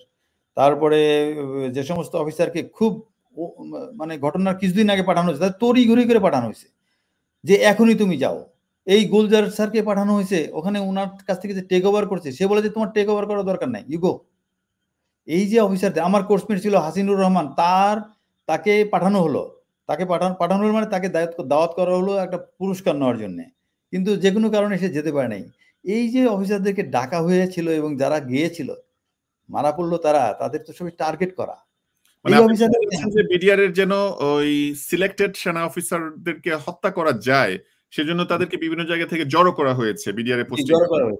জড়ো করা হয়েছে। তো এইগুলো জড়ো করা হওয়ার এই ব্যাপারটা, জড়োটা কে করেছে? এই জড়োটা কি বাংলাদেশ সেনাবাহিনীর ভিতরে কেউ করেছে, নাকি সরকার থেকে নির্দেশনা এসেছে, নাকি ইন্ডিয়া করেছে? কিভাবে এই জড়োটা করলো বা কিভাবে এই প্ল্যানটা আগালো? এটা তো মানে যুক্তিসঙ্গতভাবে বলাই যায় আমাদের ডিপার্টমেন্টই করছে এটা, কিন্তু কারো না কারো সাজেশনে, কারো নির্দেশনায় করেছে। এবং এটা এখন কিন্তু কার নির্দেশে কাকে পোস্টিং করা হয়েছে সেগুলো কিন্তু এখন বলতেছে অফিসার। আমরা তখনই বলেছি, কিন্তু এখন তো বলতেছে যে হ্যাঁ অমুককে বলছিল আজকেই তাকে পাঠায় দাও এখানে। হয় মানে শেখ হাসিনার ৭৫-এর ঘটনার জন্য আর্মির প্রতিক্ষোভ, ইন্ডিয়ার বড়ইবাড়ি পদুয়ার ঘটনার জন্য আর্মির প্রতিক্ষোভ, আর কেন আপনার মনে হয়েছে শেখ হাসিনা জানতেন? এই প্রশ্নটা কি আপনি শেখ হাসিনাকে করেছিলেন? আমি ওনাকে তো করেছিলাম যে আপনি পার্টি জড়িত, কারণ যখন ভিতরে অফিসারদের মারা হচ্ছে ওখানে কেন জয় বাংলা ধ্বনি দিয়ে এই সমস্ত কথা বলা হলো। তারপরে এর আগে পার্লামেন্ট প্রসিডিংয়ে আপনার এমপিরা বলছে যে এই সমস্ত মেজরকে দেখে নেব। তো এই যে কথাগুলো তারা বলছে, এর ফলাফল তো আমরা দেখতে পাচ্ছি। ২ নম্বর কথা হলো যে যখন এই কি বলে এই অফিসারদের রেস্কিউ করার জন্য যখন 46 ব্রিগেডের পুরো ব্রিগেড হাজির হলো, তখন উনি তাদেরকে ফেরত নিয়ে আসলো যে আবাহনীর মাঠে আসো। তা আবাহনীর মাঠ তো ওখান থেকে প্রায় ১-১.৫ কিলোমিটার দূরে। এই যে ফেরত নিয়ে আসার নির্দেশটা, এখন উনি তো তখন সবকিছুর সব ক্ষমতার মাঝখানে, উনার ছাড়া তো এগুলো হয় নাই। এদেরকে ফেরত নিয়ে আসা হলো। তারপরে এই ১১টার একটু পরে আশেপাশেই কিন্তু ডিজি মহোদয় এবং অন্যান্যরা মারা গেছে। এবং যখন এই বিডিআর এর কিছু রেবেলদেরকে ডেকে নিয়ে যখন প্রাইম মিনিস্টার কথা বলে, বাই দিস টাইম কিন্তু অনেক অফিসার মারা গেছে। উনি যদি জড়িত না হবে, এই অফিসারদের সাথে, এই বিডিআর লোকজনের সাথে যখন কথা হলো, একবারও কিন্তু জিজ্ঞেস করে নাই যে অফিসারদের খবর কি, একবারও না। বিকজ সে জানে যেহেতু যে কি হয়েছে, দরকার নেই এগুলো জিজ্ঞেস করার। তাদেরকে জিজ্ঞেস করলো না, বরং আরো সাধারণ ক্ষমার ঘোষণা করা হলো। তারপরে পলিটিক্যাল পার্সন যারা ওখানে গেছে, কারা উনার নির্দেশেই গেছে। এই নানক, তারপরে এরা যে সাদা পতাকা নিয়ে গেল, কোন সাহসে গেল? তাদের এখানে যেখানে মানুষ মেরে ফেলতেছে সেখানে তারা গেল কিভাবে? এই যদি আন্ডারস্ট্যান্ডিং না হয় তাহলে তো আর যাওয়া যায় না। কারণ এই আন্ডারস্ট্যান্ডিং তো আমার সাথে যারা জেল খাটছে ওরা তো বলছে, স্যার আমরা তো তাপস সাহেবের কাছে গেছি, সেলিম সাহেবের কাছে গেছি, সবার নাম বলছে আমাকে, তাদের কাছে গেছি, ওনারা আমাদেরকে বলছে ঠিক আছে তোমরা দাবি দাওয়াগুলো লিখিত আমাদের কাছে দাও এবং এগুলো সমাধান করা হবে। এবং শেখ সেলিম এরকমও বলছে যে ২-৩ জন অফিসার মারা গেলে সমস্যা নেই, আমরা দেখে নেবো। এলো বিডিআর সৈনিকরা আমাকে বলছে, আমি জানি তো না এরা জেলের মধ্যে আমার কাছে মিথ্যা কথা বলবে, এটা তো আমি বিশ্বাস করি না। মানে আপনাকে এই ঘটনার পর শেখ হাসিনার সরকার আপনাকে জেলে পুরেছিল। আপনি কতদিন জেলে ছিলেন? আমি ১.৫ বছর জেলে ছিলাম। এবং আপনি ওই বছর জেলে থাকার সময় আপনার আশেপাশে অন্য বিডিআর এর ঘটনায় যারা বিডিআর এর সাধারণ সৈনিক গ্রেফতার হয়েছে তাদের সাথে ছিলেন, তাই তো? সাধারণ সৈনিকই না, শুধু আমার পাশের রুমে থাকতো ডিএডি রহিম, তারপর আরো একজন ডিডি কি যেন নাম সে, তারপর আর একটা কয়েক রুম পরে থাকতো হচ্ছে ডিএজি তৌহিদ, যাকে ডিজি বানানো হয়েছিল। তারা তো আমার সাথে গোল হয়ে বসে সব বলছে। মানে তাদের সাথে কথা বলে আপনার কি মনে হয়েছে? যেটি একটি বড় প্রসঙ্গ হয়, সে প্রসঙ্গে আমরা আসছি, কিন্তু আপনার শেখ হাসিনার কথা আমরা বলছিলাম যে আপনার মনে হয় যে শেখ হাসিনা আগে থেকে জানতেন। শেখ হাসিনা কি কোনো অনুষ্ঠানে আসার কথা ছিল যেটা উনি আসেননি? সেটা আমি ওনাকে জিজ্ঞেস করেছিলাম যে ম্যাডাম আপনার তো ওখানে বড়খানায় যাওয়ার কথা ছিল, তো সেই বড়খানাটা যে সময়ে নির্ধারিত ওই সময়ে মানে কোনো রকম কোনো ঝুঁকি আছে এরকম কিছু চিন্তা করেই আপনার শিডিউলের প্রায় ২ সপ্তাহ আগে আপনি চিঠি দিয়ে শাকিল স্যারকে জানিয়েছিলেন যে আপনি যাবেন না। তো এটা কেন? এটা তো কোনো প্রাইম মিনিস্টার, স্বরাষ্ট্রমন্ত্রীর ক্ষেত্রে এর আগে ঘটে নাই। বিডিআর ইউনিয়নে যে প্রাইম মিনিস্টার যান, স্বরাষ্ট্রমন্ত্রী যান, এটা একটা ট্রেডিশন, এবারে কোনো ব্রেক হয় নাই। এটা ২৫শে ফেব্রুয়ারির তো বিদ্রোহের ঘটনাটা ঘটে, তার কতদিন আগে ওই অনুষ্ঠানটা হওয়ার কথা ছিল? ওই দিনই, ওই ৫ তারিখ ২৫ তারিখে এটা হয়েছে সম্ভবত, এটা তার পরের দিন অথবা আগের দিন হওয়ার কথা ছিল, কিছু একটা এরকম। মানে দিনগুলো ওখানে তো আসলে যে কোনো পরিকল্পনার তো অনেকগুলো অপশন থাকে যে কোন দিন হবে। তো বড়খানার দিনও হতে পারতো, নিশ্চয়ই এরকম কিছু ছিল। সেই জন্য ওনাকে আগে থেকেই সতর্ক করা হয়েছে যে আমরা তো ওই জিনিসটা তো ওই দিন হবে এরকম প্ল্যান আছে, আপনি জানেন না। তখন তারা চিঠি দিছে, চিঠি দিয়ে জেনারেল শাকিলকে জানিয়েছেন যে প্রাইম মিনিস্টার মানে আমি যাব না। তা আমি ওনাকে জিজ্ঞেস করছিলাম যে এরকম একটা চিঠি যে দিয়ে জানানো হলো কেন? এর মধ্যে তো সন্দেহ করার মতন অনেক কিছু আছে। বলে যে না এটা ভুল তথ্য, অথচ ওই চিঠি যে দেখছে নিজের চোখে সে আমাকে বলছে যে আমি এই চিঠি দেখছি। এই এবং চিঠিটা উনি তো ওনাকে জানেনি, উনি তো আসলেই জাননি, তাই না? উনি আসলেই জানেন এটা। জেনেই ওনাকে উনি যাবেন না, ওনার প্রোগ্রাম উনি ক্যান্সেল করেছেন। তারপরে এই যে বিডিআর এর সবাইকে যে সেফ এক্সিট দেওয়া হলো, সবই তো উনার নির্দেশেই তো এগুলো হয়েছে। তারপরে ইনকোয়ারি করা হলো যেটা, সেটা কোনো ইনকোয়ারি বলা যায় না, কারণ উনি বলে দিয়েছেন যে এই লোককে জিজ্ঞাসাবাদ করা যাবে না, কোনো পলিটিক্যাল লোকজনকে জিজ্ঞাসাবাদ করা যাবে না, ইন্টেলিজেন্স অর্গানাইজেশন ডিজিএফআই বা অন্য যারা আছে তাদের জিজ্ঞাসাবাদ করা যাবে না। তাহলে জিজ্ঞাসাবাদ না করলে তথ্য বের হবে কোত্থেকে?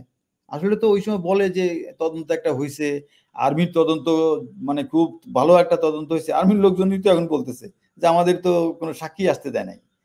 তো এই যে এইগুলো জিনিসে মানে বাধা, সরাসরি সরকার প্রধানের নির্দেশনা ছিল যে একে এই শ্রেণীর লোকদেরকে জিজ্ঞাসাবাদ করা যাবে না, তাকে জিজ্ঞাসাবাদ করা যাবে না, এটা সরাসরি সরকার প্রধান থেকে এসেছে। সরাসরি নির্দেশ ছিল এবং সেই জন্য কোনো ইনকোয়ারি হয় নাই। আচ্ছা, ঠিক আছে। আপনি বলছিলেন যে আপনাকে এই ঘটনার কিছু পরে আপনাকে যখন গ্রেফতার করা হলো, আপনাকে জেলে রাখা হলো এবং আপনার আশেপাশে বিডিআর তৎকালীন অনেক সৈনিকরা ছিলেন, তৎকালীন বিডিআর এর কি প্লেয়াররা ছিলেন, তারা আপনার সাথে অনেক কিছু শেয়ার করেছেন। আপনার কি তাদের সাথে কথা বলে মনে হয়েছে যে বাংলাদেশের বিডিআর এর সাধারণ সৈনিকরা এই ঘটনায় ইউজড হয়েছে, তাদেরকে ব্যবহার করা হয়েছে? এটাই হয়েছে। এবং হ্যাঁ, কিছু সৈনিক কিছু কাজ করেছে, কারণ ওই যে আমি বললাম যে কিছু কিছু সংক্ষুব্ধ বিডিআর সদস্য ছিল, তারা হয়তো ঘটনা কিছু ঘটিয়েছে যেগুলোর সংখ্যা নগণ্য, কারণ ওখানে 57 জন অফিসার মারা গেছে। আর 50 জন অফিসার যে এখন থেকে বাইরে যেতে পারলো, আমি যখন বিডিআর হেডকোয়ার্টারে চাকরি করছিলাম তখন তো তাদের অনেকের সাথে আমার দেখা হয়েছে। জিজ্ঞেস করছি তুমি এখান থেকে পালাইলা কেমনে, তুমি যেতে পারলা কিভাবে? তো বেশিরভাগই তো বিডিআর এর সৈনিকদের সাহায্য হতে বাইরে গেছে। তো এটা একই জায়গায় দুই রকম কিভাবে হয়? কারণ ওইখানে যখন প্রথমে ডিজি এবং অন্য কয়েকজন অফিসারকে যখন হত্যা করা হয়, তখন বিডিআর এর সৈনিকরা কেউ কোনো ফায়ার করে নাই ওনাদের উপরে। এবং এই কথাটা যিনি এই অফিসারদেরকে সিঙ্গেল লাইনে দাঁড় করাইছিল, ওর নাম হচ্ছে সেলিম রেজা সম্ভবত নাম। ও তো আমার সাথে জেল খাটছে। বল না স্যার, আমরা এগুলো আমরা কিছুই বুঝিনি, আমাদের তো বলাই হয়েছে যে তোমরা এগুলো করবা, ওনাদেরকে নিয়ে আসবা স্কুলে, সম্ভবত ওখানে নূর মোহাম্মদ স্কুল বা কোন স্কুল আছে ওখানে ওনাদেরকে নিয়ে রাখা হবে। তারপরে তাদের যে দাবি দেওয়া যেগুলো তারা ওই তাপস সাহেব অন্যদেরকে যারা চিঠিপত্র দিয়ে জানাইছে আগেই, এই দাবিগুলো তাদের পূরণ হবে, এই কথা বলে তাদেরকে ভরকানো হয়েছে। কিন্তু এইটার যে কয়েকটা ফেজ আছে, কিছু কিছু আছে যে ওইখান থেকে বিদেশি লোকজন এসে যে এখানে হত্যাকাণ্ড শুরু করবে, সেটাও কিন্তু এই লোকদেরকে বেশ কিছুদিন আগে নিয়ে আসা হয়েছে। এবং তাদের সাথে শোনা যায় আর কি যে কন্ট্রাক্ট যেটা হয়েছে টাকা পয়সা অন্য জায়গায় সেফ এক্সিটের ব্যাপারে, এই যে সেফ এক্সিটের কথা বললাম, উনি যদি না জানবেন, উনি সেনাপ্রধান, নৌবাহিনী এবং বিমান বাহিনীর প্রধানকে বসায় রাখলেন কেন? উনি যমুনাদের নিয়ে যায় এনাদেরকে বসায় রাখলেন, উনি বলতে শেখ হাসিনা। ঠিক আছে, হ্যাঁ বসায় রাখছেন ওখানে। এবং ওইখানে এইটাও না, শুধু একদম প্রত্যক্ষ সাক্ষী এখনো জীবিত আছে, উনি বলছেন যে আমি কথা বলতে শুনছি, উনি ফোনে বলতেছে যে আমি আর কতক্ষণ এদেরকে বসায় রাখবো, তোমরা যা করো তাড়াতাড়ি করো, এই কথাটা তো উনি নিজে শুনছেন। মানে কেউ আপনি একজন সাক্ষীর কথা বললেন যিনি নিজের কানে শুনতে পেয়েছেন শেখ হাসিনা ফোনে অপর প্রান্তে কাউকে বলছেন যে আমি কতক্ষণ এই 3 বাহিনী প্রধানকে বসিয়ে রাখবো, তোমরা যা করার তাড়াতাড়ি করো। হ্যাঁ, এটা তো শোনা যাচ্ছে যে এখন তো এগুলো আরো স্পষ্ট হয়েছে, আমরা আগে জানতাম এগুলো। অপর প্রান্তে কাকে উনি নির্দেশ দিচ্ছিলেন, আপনার কি কোনো আইডিয়া আছে? এটা যারা ভিতরে যারা এক্সিকিউট করতেছে। আর একটা কথা হলো কি যে আমি আমার সেনাবাহিনীকে ভিতরে ঢুকতে দিলে 5, 10, 15, 20 মিনিটের মধ্যে সমস্যার সমাধান হয়ে যায়, এটা সবাই বোঝে, ইভেন বেসামরিক লোকজনও জানে এটা। উনি ঢুকতে দিচ্ছেন না। এখন পরিকল্পিত জিনিসটা হলো যে যারা ভিতরে ঘটনা ঘটাচ্ছে তাদের নিরাপত্তা ওনার কাছে এত বড় যে বাইরে থেকে সেনাবাহিনী যেন না যেতে পারে।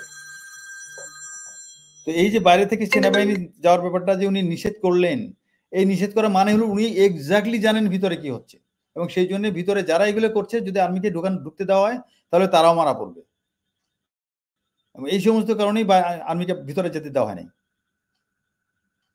তৎকালীন বাংলাদেশের শেখ হাসিনা যিনি প্রধানমন্ত্রী ছিলেন তার কনসার্ন ছিল যারা ঘটনা ঘটাচ্ছে তাদের নিরাপত্তা, কিন্তু বাংলাদেশের যারা আর্মি অফিসার যারা মারা যাচ্ছে তাদের নিরাপত্তার ব্যাপারে ওনার কোনো পদক্ষেপ নেই, তাই তো? তাদেরকে রক্ষা করার ব্যাপারে উনি জানেন যে মারা গেছে অফিসাররা, এবং যখন রেগুলার তার কাছে আসছে তাদেরকে একটা কথাও জিজ্ঞেস করে না যে আমার অফিসারদের অবস্থা কি।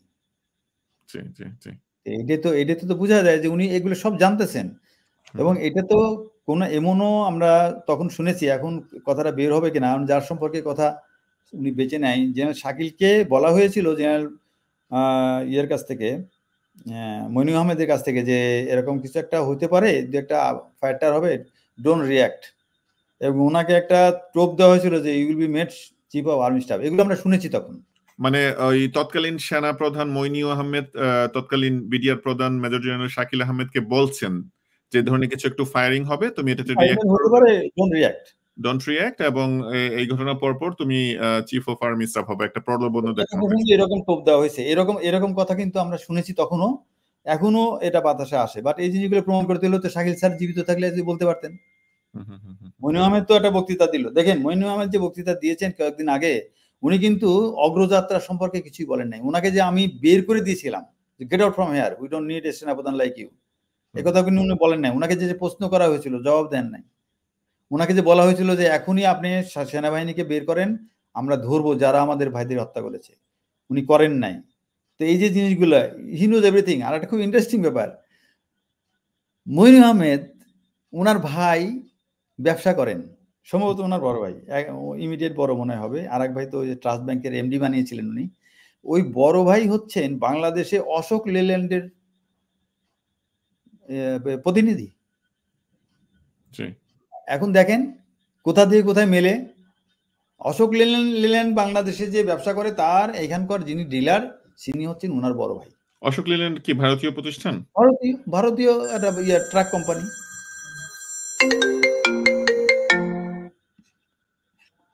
এই জিনিসগুলো তো একটার সাথে একটা রিলেটেড। উনি ঘোড়া আনতে গেলেন, উনি প্রণব মুখার্জিকে বললেন যে আমার চাকরিটা বাঁচান, এই যে জিনিসগুলো। তো এই যে সেনাপ্রধান তো আগে থেকে সোল্ড, এবং এটা তো শুরু হয়েছে অনেক আগে, 111 থেকে শুরু হয়েছে। 111 থেকে পরিকল্পিতভাবে ওনাদেরকে ক্ষমতায় আনা হয়েছে, এবং তখন থেকেই তো এগুলো শুরু। 111 মানে পরিকল্পনা তো একদিনে হয় না, অনেক আগে থেকে করা শুরু হয়েছে। সেই জন্য দেখেন ক্ষমতা আসার 1 মাসের মধ্যে এই ঘটনা ঘটলো, 1 মাস 2 মাসের মধ্যে। তো এই যে এটা হওয়া মানে কি, এখন এটা যদি ইন্ডিয়া পরিকল্পনা করে থাকে আদৌ, যেটা আমি 100% বিশ্বাস করি এবং প্রমাণও দিতে পারবো, সেই ক্ষেত্রে এই ব্যাপারটা যিনি নাম্বার 1 হবে গভর্নমেন্টের, উনি কিছু জানেন না, জানবেন না, এটা তো হতে পারে না। এবং এই যে আমি যে বলি যে পলাশির যুদ্ধের পরে আমরা 200 বছর পরাধীন হয়েছিলাম, এটা তো 600 বছর হয়ে গেছিল। বিকজ এই 24 তারিখের ঘটনা, 4 তারিখের ঘটনা, মানে যে বিপ্লব যেটা হলো আগস্টের 24-এর, মানে কত তারিখে, হ্যাঁ 5 তারিখ, 5 তারিখ, অগস্টের 5 তারিখ। জি, এই যে ঘটনাটা ঘটলো, এটা তো একটা মানে মিরাকেলাস একটা ঘটনা। এটাতে তো সেনাপ্রধান যদি না বলতো যে আমরা গুলি করবো না, তাহলে কি হইতো? ওনাদের কাছে কি, যারা আমাদের বাচ্চাদেরকে মেরেছে এরা তো ভারতীয়, মাথায় গুলি করে মেরে ফেলছে। ঠিক আছে, 100 মারা, 1000 মারা গেছে, মার 10,000, কি আসতো রাস্তায়? আমি দেখি নাই, আমি যখন জেলে যাই আমার ভাই বোনরাও তো আমার খবর রাখে নাই। এরকমই হয়, তখন এরকম শুরু হইতো। আপনি একটা কথা বলছিলেন, সেটা হচ্ছে যে বিডিআর এর সাধারণ সৈনিকরা ঘটনায় ব্যবহৃত হয়েছে। বিডিআর এর ভিতরে যে হত্যাকাণ্ডগুলো হয়, যে গোলাগুলির ঘটনা হয়, আপনার কি মনে হয় বিডিআর এর সাধারণ সৈনিকরা তো কিছুটা পার্টিসিপেট হয়তো বা করেছে, কিন্তু মেজরিটি অফ দ্য গোলাগুলি হত্যাকাণ্ড এগুলো কি ইন্ডিয়া নিজেদের লোক পাঠিয়ে করিয়েছে? দেখেন এখন বিশৃঙ্খলা যখন হয়, শুরুটা মানে কেউ অফিসারের গায়ে গুলি প্রথমে করে নাই তো আমাদের সৈনিকরা। অফিসারের গায়ে গুলি করার জন্য একদম ইকুইপড লোকজন ছিল, তাদের হেলমেট পরা, মুখ ঢাকা, এগুলো প্রমাণ যারা এখন জীবিত যদি কেউ থাকে ওনারা বলতে পারবেন যে এই 4-5 জন বা 6-7 জন ওইখানে, মানে প্রথমে শোনা যায় যে 4 জন গুলি করছে, তার সাথে আরো 7-8 জন জড়ো হয়েছে, তাদের সংখ্যা মেলে যে ওরা 14-15 জন ছিল। তো এই যে তারা যে প্রথম গুলি শুরু করলো এবং একবারে দরবার হলের মধ্যে সবাইকে মেরে ফেললো, এইটার পরেই তো তখন নিয়ন্ত্রণের বাইরে চলে গেল সবকিছু। বিডিআর সৈনিক প্রথমে কোনো অফিসারের গায়ে গুলি করে নাই। এবং এই ঘটনার পরে যে সমস্ত অফিসাররা ভিতরে ছিল, আমি তাদের সাথে চাকরি করেছি, আমার যখন পোস্টিং হয়, সে বলে যে আমি তো এক জায়গায় ছিলাম, তারপর ওইখান থেকে আমাকে বিডিআররা আমাকে খুঁজে বের করলো, তখন আমি তাদেরকে বললাম ভাই আমাকে মেরো না, তারা মানে নাই। এরকম ঘটনা তো অনেক অফিসারের ক্ষেত্রে হয়েছে, কয়েকজন অফিসার বাইরে চলে যেতে পারছিল, ভিতরে বিডিআর এর সাথে দেখা হয়েছিল। তার মানে ওই দিন 25 তারিখের এনভায়রনমেন্ট, এবং এইটাই যখন ওই যে ওনারা সাধারণ ক্ষমার কথা বলে আসলো, তখন তো একদম নির্দয়ভাবে অফিসার মারা শুরু হলো। এই সময় বিডিআর সৈনিকদের অনেকেই ছিল যাদের মধ্যে হয়তো কোনো রাগ বা কোনো কারণ ছিল, তারা মানে তাদের মধ্যে একটা ধারণা তৈরি হয়েছে সাধারণ ক্ষমতা ঘোষণা হয়েই গেছে, এখন তো এই যে হয়ে যাওয়ার পর এত কিছু হইলো, তো এগুলো কি ওনার ইনভলভমেন্ট প্রমাণ করে না? আচ্ছা, বাংলাদেশে এখন ভারত বিরোধী একটি সেন্টিমেন্ট প্রবল, এবং এই ভারত বিরোধী সেন্টিমেন্ট সবসময়ই ছিল, এবং সবসময় ইন্ডিয়ার কর্মকাণ্ডেও মনে হয়েছে এই বাঁধ খুলে দেয়া, বন্যায় পানিতে ডুবিয়ে দেয়া, বাংলাদেশ একটি অনির্বাচিত অগণতান্ত্রিক সরকারকে সমর্থন দিয়ে যাওয়া। আপনার কি মনে হয় যে ইন্ডিয়া আসলে বাংলাদেশের স্বাধীনতাকে বা স্বাধীন বাংলাদেশ রাষ্ট্রকে আসলে কখনোই ওইভাবে মেনে নিতে পারেনি? এটা তো তাদের পরিকল্পনাতে তো এটা ছিলই না। যখন দেশ ভাগ হয় তখন তারা শ্যামাপ্রসাদ মুখার্জির বাড়িতে মিটিং করে কংগ্রেস ডিসিশন নিয়েছে যে জওহরলাল নেহরুর এটা ওদের রেজুলেশনে আছে আপনি যে কত সালের লেটার কথা বলছেন? আপনি কি 47 সালের দেশ কথার 47 এর কথা বলছি। তখন তো তারা বলছে যে let us agree with this for the time being, but এদেরকে আমরা ফেরত নিয়ে আসবো, এবং ফেরতের পরিকল্পনা যেহেতু আমাদের ভাষা এক, সাহিত্য সংস্কৃতি এক, আমরা এদের সাথে মিশে যাব এবং গ্র্যাজুয়ালি তাদেরকে ফেরত নিয়ে আসবো। এবং এই যে মোহাম্মদ আলী জিন্নাহ যে বললো যে Urdu should be the state language, one of the reason is this provocative, যে ওরা বলছে ওরা আমাদের বাংলা ভাষা বাংলা সাহিত্য দিয়ে আমাদের এই যে লোকদেরকে ওদের পক্ষে নিতে চায়, ঠিক আছে বাংলায় থাকবে না, সব উর্দু। যদিও এটা পরে কার্যকর হয় নাই, তো এই যে তারা বললো যে ফর দি টাইম বিং, তো টাইম বিং এর কাজ কি করতে করতে পরিকল্পনা করতে করতে তারা 71-এ ফেরত আসলো। 71-এ যখন তারা যখন যুদ্ধ হয়, তারা তো যুদ্ধ করে নাই, এদের ধান্দাই হলো যে দখল করব। যখন তারা 16 ডিসেম্বরে আসছে আমাদের দেশে, তারা ডিসি, এসপি, পোস্টমাস্টার তেন যত ছিল সবাইকে নিয়ে আসছে, ফুল অ্যাডমিনিস্ট্রেশন চালানোর জন্য পুরো সেটআপ নিয়ে আসছে। ইন্ডিয়া তার নিয়ে মানে এসেছে। ইন্ডিয়া নিজেদের লোক নিয়ে এসেছে যেন বাংলাদেশের প্রশাসন বা সব বেসরকারি প্রশাসন সব নিজেরা চালাতে পারে, তাই তো? তাদের লোক নিজেরা চালাতে পারে। এবং তারা যে 25 বছরের চুক্তি বা ওই সময় যে তাজউদ্দিন গভর্নমেন্টের সাথে চুক্তি হয়েছিল, সেখানে ছিল এরকম যে যারা এখন পাকিস্তান গভর্নমেন্টে ইস্ট পাকিস্তানে চাকরি করছে তাদের সবাইকে চাকরিচ্যুত করা হবে, এটা চুক্তিতে লেখা ছিল। এবং সেই জন্য তারা এই সেট আপটা নিয়ে আসছে। এর অনেক প্রমাণ আছে। ওই যে জেনারেল LM ফজলুর রহমান বলছে, আমি যখন ট্রেনিং এতে যাই, একটা রেল স্টেশনে বসে আছি, ওই রেল স্টেশনের স্টেশন মাস্টার বলতেছে যে আমাকে তো অফার দিছে, আমার বাপদাদার বাড়ি তো ছিল ওইখানেই, আমি পোস্ট মাস্টার হিসেবে যেতে চাই, কারণ হচ্ছে পোস্ট ওই RMS ডিপার্টমেন্ট মানে রেলওয়ে মেল সার্ভিসের চাকরি করে সে। বলে আমাকে তো অপশন দিছে, আমি পূর্ব বাংলায় ইয়ে দিছি, চয়েস দিয়েছি। আপনি চিন্তা করে দেখেন, তখনও সেপ্টেম্বর মাস, তখন সেপ্টেম্বরেও এগুলো রেডি হয়েছে ইন্ডিয়া, এবং তারা যুদ্ধ করছে মাত্র 7 দিন বা 8 দিন। কারণ যুদ্ধ তো তাদের করতে হয় নাই, আমাদের মুক্তিযোদ্ধারা যুদ্ধ করে পাকিস্তানিদের ট্যাঙ্ক ভেঙে কোমর ভেঙে দিছে, এরা শুধু হাইটে হাইটে ঢাকায় আসছে। হিলিতে একটা কোম্পানি প্লাসের সাথে একটা পুরো ব্রিগেড ডিফিটেড হয়েছে হিলিতে। এই পাকিস্তান আর্মি এক কোম্পানির সাথে পারে নাই, ওরা তখন যুদ্ধ করে আর বাংলাদেশে ঢুকতে চায় নাই। এটা হচ্ছে যে আগস্টের দিকে এই যুদ্ধটা হয়, 1971 সালে আগস্ট মাসের কথা বলছেন। হিলির যুদ্ধ। তো তারপরে তো তারা প্ল্যান করলো যে না, আমরা কোনো পাকিস্তানি স্ট্রং পয়েন্ট আমরা টাচ করবো না, আমরা বাইপাস করে যাব। এই যে আমাদের মুক্তিযোদ্ধারা তাদের বাইপাস করায় করে ঢাকায় নিয়ে আসলো, তারা তো যুদ্ধ করে আসে নাই। এবং তারা যে যুদ্ধ করলো, তারা যুদ্ধের পরে আমাদের সব সম্পদ লুট করে নিয়ে গেল, মেজর জলিল অ্যারেস্ট হয়ে গেলেন, তারপরে আমাদের সেক্টর কমান্ডার মেজর জলিলের কথা বলছেন, তাই তো? হ্যাঁ, তারপরে আমাদের সবগুলো ক্যান্টনমেন্ট ইন্ডিয়ান আর্মির দখলে চলে গেল। আমাদের অফিসাররা যখন দেশে ফিরলো, তারা কোনো জায়গা পাইলো না। এটা নিয়ে অনেক হয়েছে।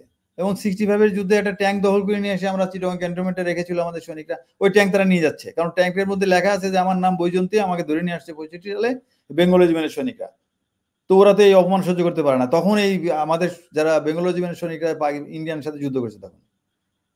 তো এই যে ওরা আসলো এবং চলে গেল, এটা সহজই না। তো তারা জানে যে এখন যদি আমরা এখানে থাকি, এই দেশের মানুষের সাথে যুদ্ধ করতে হবে। এবং শেখ সাহেব সাহসিকতা নিয়ে কথাগুলো বলছে, কারণটা তো জানতে হবে। উনি আসার আগে দুটো লোকের সাথে তার ইন্টারাকশন হচ্ছে, একজন হলো ভুট্টো, আর একজন হচ্ছে ব্রিটিশ প্রাইম মিনিস্টার। এটা আমার একটা প্রশ্ন আপনার কাছে ছিল। আপনি যেহেতু বলেছেন যে ইন্ডিয়া তাদের বেসামরিক প্রশাসন, জেলা প্রশাসক, পোস্টমাস্টার সবকিছু চেয়েছিল বাংলাদেশে সেট আপ করে দিবে, সেটা তো হয়নি, আমরা দেখেছি। এবং থাকেনি, সেটা কেন?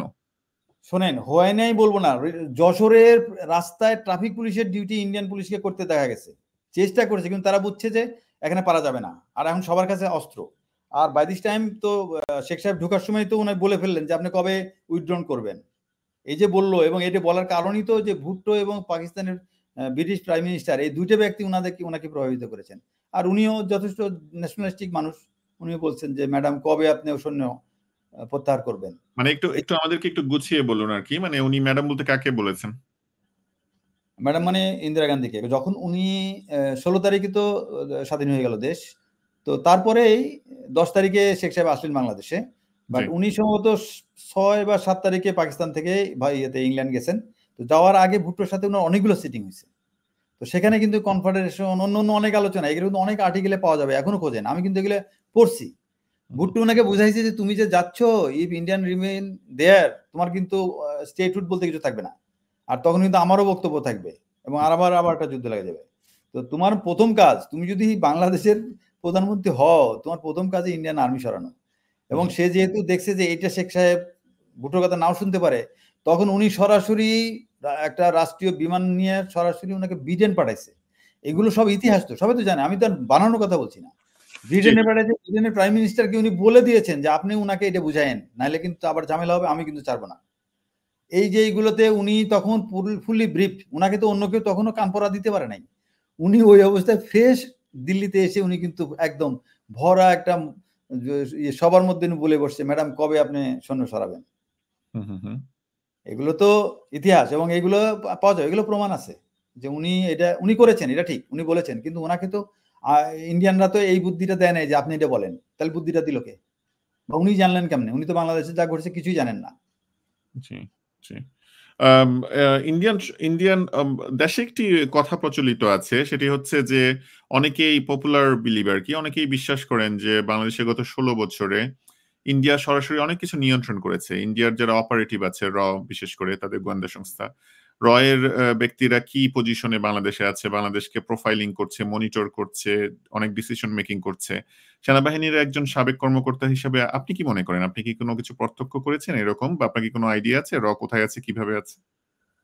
এগুলো যারা অপারেটিভ তারা তো সবসময় যে রয়ের বেতনভোগী কর্মচারী হবে তা না, এটা কিন্তু রয়ের এজেন্ট হিসেবে বাংলাদেশ সেনাবাহিনী, প্রশাসন, পুলিশ, বিভিন্ন জায়গায় বিভিন্ন প্রফেশনালস। দেখেন আমাদের এখানে এটি যদি বলেন একটু পিছনে যাই, সেটা হলো যে এই কাজটা হবে জন্যে ওনারা প্রথমে সাহিত্য সংস্কৃতির লোকজন যারা, তাদেরকে ভিজিট করানো, তাদেরকে বিভিন্ন সম্মান দেওয়া, তাদের পুরস্কার দেওয়া, টাকা পয়সা দেওয়া, এইভাবে করে করে তাদের তারপরে ডিগ্রি করানো। অনেক ব্যক্তি দেখবেন যারা ইন্ডিয়ার প্রতি সফট, খুঁজে দেখেন যে তারা ইন্ডিয়া লেখাপড়া করার সুযোগ পাইছে।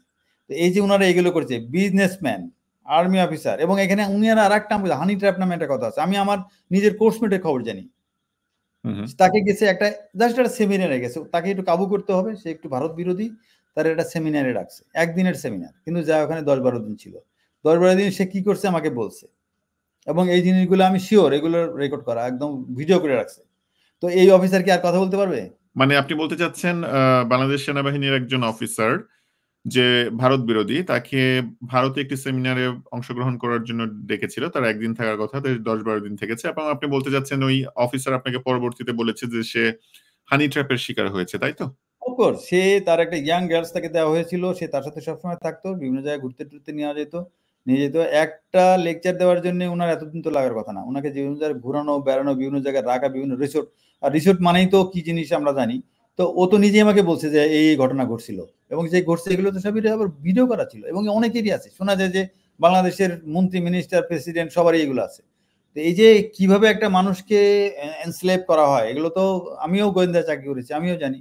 এই যে বাচ্চা কাছে লেখাপড়া করতে যায়, চিকিৎসা, আমি দেখেছি আমার সেক্টর কমান্ডারের ছেলেকে আমি পাঠাইলাম ইন্ডিয়াতে ট্রিটমেন্টের জন্য, বিএসএফ এর সাথে কথা বললাম, তারা যে সার্ভিসটা দিল, মানে একবারে বর্ডার থেকে নিয়ে যায় দিল্লিতে, যেখানে যা লাগছে ট্রিটমেন্ট করা, ওখানে মাস 2 রেখে একদম দিয়ে গেছে বর্ডারে। আমি তারপর থেকে দেখেছি আমার সেক্টরের কমান্ডারকে, আমি আর আমার যে সাইকি, এইভাবে আমি কাজ করতে খুবই কষ্ট হয়েছে। উনি যদিও ফুললি আমাকে ওই বাধা দেয় নাই কোনোদিন, এগুলো নিয়ে একটা যুদ্ধও করছি, আমার সবগুলো ব্যাটালিয়নের মোটর নিয়ে ওদের একটা বিওপির উপরে লঞ্চ করে বিওপিকে একদম ঘুরাই দিছি। জি, এরকম ঘটনা আছে, কিন্তু আমি দেখছি যে উনি অনেক সফট হয়ে গিয়েছিলেন ইন্ডিয়ার উপরে। এই যে বিভিন্ন ভাবে কালচারাল পিপুল, বিজনেসম্যান, এডুকেশনিস্ট, তারপরে বিভিন্ন সার্ভিসেস পিপল, তারপরে বুদ্ধিজীবী, এনাদেরকে যেভাবে এইভাবে এজেন্ট হিসেবে বা ফলোয়ার তৈরি করা হয়েছে, সাংবাদিক, আপনি দেখেন যখন ঘটনা ঘটলো, মুন্নি শাহজাহান সবার আগে হাজির হয়ে গেল, মুন্নি শাহর সাথে আরো লোকজন লাইভে দেখানো শুরু হলো, এবং লোকজনের মধ্যে প্রচার করা শুরু হলো যে আর্মি অফিসারের দোষ। এই যে জিনিসগুলো, এই যে একটা ঘটনার সাথে সাথেই এই যে একটা প্রোপাগান্ডা করা, এটা কেন? এটা তো সুপরিকল্পিত একটা, এটা তো একটা যুদ্ধের কৌশল। এটা তাদের মাস্টার প্ল্যানের একটি অংশ। একটা অংশ। আমরা তো এটা নিজের চোখে দেখলাম যে এইগুলো তারা করতেছে, ইচ্ছা করে এগুলো প্রচার করা হচ্ছে, যাতে মানুষের সাধারণের মধ্যে একটা হয় যে আর্মি অফিসাররা খারাপ, এবং এরাই বিডিআরের সৈনিকদের উপর অত্যাচার করে, সেজন্য এটা হয়েছে। তো বিডিআর সৈনিক তখন যে কথাটা বলা হতো যে অপারেশন বা প্রজেক্ট ডাল ভাত, এটা নিয়ে বিডিআর এর মধ্যে অসন্তোষ ছিল, এটাকে আপনি বড় করে দেখছেন না? না, ডাল ভাত নিয়ে যে অসন্তোষ, হ্যাঁ অসন্তোষ বলতে কি, তাদের অনেক হার্ডশিপের মধ্যে যেতে হয়েছে, অনেক বেশি কাজ করতে হয়েছে।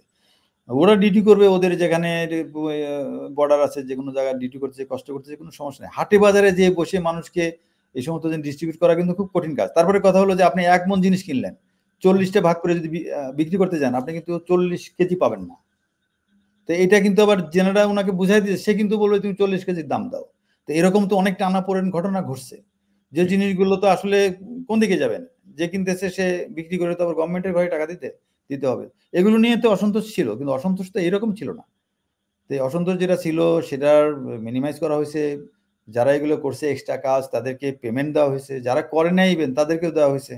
এই জিনিসগুলো আসলে ফুলায় ফাপায় বলে এটাই মানুষের কাছে একটা প্রমাণ করা বা বোঝানোর যে এখানে যা ঘটছে, আর্মি অফিসাররা জওয়ানদের উপর অত্যাচার করে, সেই জন্য এগুলো ঘটছে। অ্যাকচুয়ালি যা ঘটছে তার জন্য তাকে মেরে ফেলতে হবে, এবং সেটাই যদি হতো তাহলে বাংলাদেশের আর কোনো বিডিআর ক্যাম্পে, বিডিআর ব্যাটালিয়নে কেন হলো না? জি, এটা একটি গুরুত্বপূর্ণ পয়েন্ট বলেছেন। আপনি যেটা বলেছেন সেটা হচ্ছে যে কুড়িগ্রাম সহ বাংলাদেশের বিভিন্ন যে বিডিআর ক্যাম্পে, সেখানেও তো বিডিআর সৈনিকরা অফিসারদেরকে বন্দী করেছিল, সাময়িকভাবে অ্যারেস্ট করেছিল, কনফাইনমেন্টে রেখেছিল। সেখানে তো কোনো হত্যাকাণ্ডের ঘটনা ঘটেনি। ঘটনা শুধুমাত্র ঘটেছে ঢাকা ক্যান্টনমেন্টে বা ঢাকার পিলখানাতে। আমি তো পার্সোনালি দেখলাম, আমি যখন এই ঘটনার পরে গেলাম কুড়িগ্রামে, ওই সময় আমার 2IC ছিল, আমারই কোর্সমেট। 2IC, সিও এবং আরো কয়েকজন অফিসারকে তারা ওই অফিস, সিওর অফিসের নিচে ছিল ওনার অফিস, 2 তলায় ওনাদেরকে বসার জায়গা দিয়ে ওখানে বসা রাখছে, এবং এখানে ওরা গার্ড দিচ্ছে, কাউকে এদিকে আসতে দেয়নি। বন্দি বলা যাবে না, তারা এই অফিসাররা তো এখানে ছিল, এবং তারা কিন্তু কোথাও যায় নাই। পরে যখন ক্যান্টনমেন্ট থেকে তাদেরকে নির্দেশ দেওয়া হয়েছে তোমরা ব্যাটালিয়ন থেকে চলে আসো, তখন বিডিআরই পৌঁছে দিয়ে গেছে। তো পিলখানার বাইরে তো এই ঘটনা ঘটে নাই, একই বিডিআর। জি। তার মানে ওইখানে এমন কিছু ছিল, এমন কোনো ঘটনা বা এমন কোনো ব্যক্তি ছিল, এমন কোনো পরিকল্পনা ছিল যেটার সাথে সারা বিডিআর এর কোনো মিল নাই, এবং বিডিআর এর কোনো অফিসার কিন্তু অন্য কোথাও মারা যায় নাই, শুধু পিলখানায়। জি। আপনার কি এই প্রশ্নটা আমি আপনাকে আগেও করেছি, আবারও একটু করি আমাদের দর্শকদের ক্লিয়ার হওয়ার জন্য। আপনার কি মনে হয় যে বিডিআর বিদ্রোহে ঢাকা পিলখানাতে যারা গুলি করেছে, প্রথম দিকে গুলির সূচনা করেছে, তাদের মধ্যে বাংলাদেশের নাগরিকের বাইরেও কেউ ছিল? হ্যাঁ, অফকোর্স এটা শোনা গেছে, এবং এটার প্রমাণ যারা দিতে পারবে, এখন অনেকের সাথেই লিঙ্ক আপ নাই, শুনিও না। মানে অনেক 15 বছর 16 বছর হয়ে গেছে, তো অনেকেই দেখা গেল যে বিদেশে সেটেল করেছে, সে দেখতেছে না আর ঝামেলা দরকার নাই, এগুলো যা হয়েছে হয়েছে, এরকম ডাকে পাওয়া যায় না, এরকম ঘটনা আছে। বাট বাট আপনার ওই কাছে সময় মনে হয়েছে যে ভারতীয় আ আ প্রশিক্ষণপ্রাপ্ত নাগরিক, সৈনিক অনেকেই এই সরাসরি গুলির ঘটনায় জড়িত? ছিল, এবং তাদেরকে বিমানে উঠায় দেওয়া হয়েছে। এবং এটা আমি শুনেছি, আমার প্রেসিডেন্ট ইরশাদ হচ্ছেন, উনি আমার ব্যাটালিয়নের সিও ছিলেন জন্য আমাদের একটা লিঙ্ক আপ ছিল, ডাইরেক্টলি ইনডাইরেক্টলি রিমোটলি। তো উনি কথায় কথায় বলেছিলেন যে এই লোকগুলো ইন্ডিয়া থেকে এসে আমাদের লোক মেরে চলে গেল। হুম, হুম, হুম। এরশাদ নিজের মুখে এটা বলছে, এবং ওনার নিজের আপন ভাগ্নে মারা গেছে। সাবেক রাষ্ট্রপতি এরশাদ? হ্যাঁ, এরশাদ সাহেবের আপন ভাগ্নে মারা গেছে। আচ্ছা। তো উনি এরশাদ উনি সাহেব সাবেক রাষ্ট্রপতি এরশাদ সাহেব নিজে বলেছেন যে নিজে অন্য দেশ উনি থেকে উনি এসে বলেছেন, এবং যাদেরকে বলছেন এখন অনেকেই বেঁচে নাই হয়তোবা, খুঁজে পাওয়া মুশকিল। কিন্তু আমি শুনছি এরকম যে স্যার বলছে যে এরা বাইরে থেকে, ইন্ডিয়া থেকে লোক নিয়ে এসে আমাদের লোক মেরে ফেললো। হুম। এইরকম কথা, এরশাদের মুখ থেকে বের হওয়া মানে তো এটা একটা ওপেন সিক্রেট আরকি। অনেকেই জানতেন, অনেকেই সন্দেহ করেছেন, অনেকেই এবং বুঝতে এদেরকে যে পৌঁছায় দেওয়া হয় বিমানবন্দরে, সেই পৌঁছানোর গাড়ি কোন গাড়িতে গেছে, কয়জন গেছে, বিমান ওয়েট করেছে তাদের জন্য, এগুলো কিন্তু তখন শোনা যাচ্ছিল, এখনো প্রমাণ আছে। এগুলো তো যে কেউ যা দেখতে পারে যে এই বিমানের শিডিউল ছিল কি, গেছে দেরিতে কেন, কোন কোন প্যাসেঞ্জারকে নিয়ে গেছে, হুম, এবং হুম। এই লোকদেরকে, এদের সাথে কন্ট্যাক্ট কে করেছিল দুবাইতে, তাদের সাথে কি কথাবার্তা হয়েছিল, কত টাকার কন্ট্রাক্ট হয়েছিল, এগুলো সবই তখন শোনা গেছে, এবং এখন অনেক প্রমাণ পাওয়া যাচ্ছে যে এই লোকগুলো যারা এটার এই ইগনাইট করে যারা, তারা আমাদের দেশের লোক না। এখনো তো, এইবারও তো এই যে এইবার যে ঘটনা ঘটলো, অনেক লোককেই পাওয়া গেছে। এই যে দেখেন পুলিশের 1 লাখ লোক পাওয়া যাচ্ছে না, আপনি খোঁজেন, কয়েক ঠিকানায় যান, দেখবেন যে এই নামে কোনো মানে ব্যক্তি আপনি নাই। আপনি বলতে চাচ্ছেন বাংলাদেশে যে অগাস্ট বিপ্লব হলো, ৫ অগাস্টে জুলাই অগাস্টের যে বিপ্লবটা হলো, সেই অ্যা অ্যা সেই বিপ্লবের সময়ও দেখা যায় যে অনেক নির্মমতা বাংলাদেশের ছাত্র জনতাকে গুলি করছে। এটা কি বাংলাদেশের সেনাবাহিনী বা পুলিশ করছে? এটা নিয়ে অনেকে বিশ্বাস করতে চাচ্ছেন না। কারা এত নির্মমতা দেখাচ্ছে? আপনার কি মনে হয় যে না, এই না, এটা সরাসরি অগাস্ট বিপ্লবে যারা গুলি করেছে তাদের মধ্যে কি কোনো ইন্ডিয়ান এলিমেন্ট ছিল? অফকোর্স ছিল। এই যে ভিডিও কয়েকদিন আগে দেখলাম যে ভিডিওতে আসছে যে মাথায় মারো, মাথা বলছে না, সর্বে মার। এই যে কথা যে হিন্দিতে বলতেছে, তার মানে কি ও হিন্দিতে বলবে কেন? তো এরকম তো দেখা গেছে। আর দেখেন, দুটি বাচ্চা বিরিয়ানি খাচ্ছে, মিছিল টিছিল করছে, তো বিরিয়ানি খাইতে খাইতে একজনের মাথায় একটা গুলি লাগলো, বিরিয়ানির প্যাকেটের উপরে পড়ে মরে গেল। তো এই বিরিয়ানির প্যাক খাচ্ছে, তখন মাথায় মারবে বাংলাদেশের একজন পুলিশ স্নাইপার? এইটা আমার আশ্চর্য লাগে, এটা হইতে পারে না। এই যে নির্দয় আচরণগুলো হয়েছে, এগুলো আসলেও এই সয়েলের কেউ করবে বলে আমার মনে হয় না। এবং এখানে যে এই যে আগের প্র্যাকটিস যেটা, ও তখনও বিডিআর কিলিং এর সময়, এবং এর বিডিআর সৈনিকরা তোমাকে বলছেই যে স্যার আমরা খোদার কসম স্যার আমরা এগুলো করি নাই। আমি তো ওদের সাথেই থাকতাম। এই সকাল হলে আমার রেস্ট্রিকশন ছিল, আমাকে কোথাও যেতে দেওয়া হতো না। আমাকে কিছুদিন তো একটা রুমের মধ্যে তালা মেরে রাখা হতো, বের হইতে দিত না। তো অনেক রিকোয়েস্ট করে আমি বারান্দায় বের হতাম, তাও সেই শেষ বেলায়। তো ওরা তখন চলে আসে বিভিন্ন জায়গা থেকে, আসে বসে অনেক কথাবার্তা হতো। তো ওদের তো ওই যে যারা ওই ফার্স্ট লাইন যে সমস্ত সৈনিক ওই সময় যারা ছিল, তারপরে প্রাইম মিনিস্টারের সাথে যারা মিটিং করলো, ওদের সবই তো আমার পাশে থাকতো, তাদের সাথে আমার অনেক কথা হয়েছে। এখানে আর একটা জিনিস, এইখানে যে গুরফান নামে একজন লোক ছিল, উনি এখনো জীবিত আছেন কিনা জানি না, সুবেদার সম্ভবত। তো উনি একজন অফিসারকে পার্সোনালি বলছে, এটা প্রমাণ পাওয়া যায় এখন, যে আপনারা জানেন না আমাদের পিছনে কে, আপনি আশ্চর্য হয়ে যাবেন আমাদের পিছনে কে, আপনি বিশ্বাস করতে পারবেন না যে আমাদের কি করার ক্ষমতা আছে। এই কথাগুলো এই সুবেদার গোফরান একজন অফিসারকে বলছে। তার মানে তাদের বিডিআর সৈনিকদের পিছনে কেউ আছে, কলকাঠিন্য কেউ আছে। এবং এটা 25 তারিখের ঘটনা। এই যে আমি যে কথা বললাম 25 বা 26 তারিখে একজন অফিসারকে সে নিজে মুখে বলছে। আর আমি যখন গোফরানকে ডেকে কথা বলতে চাইছি, সে আমার কাছে আসে নাই কখনো। ও জেলে, আমিও জেলে, সে আমার সাথে কথা বলতো না। জি।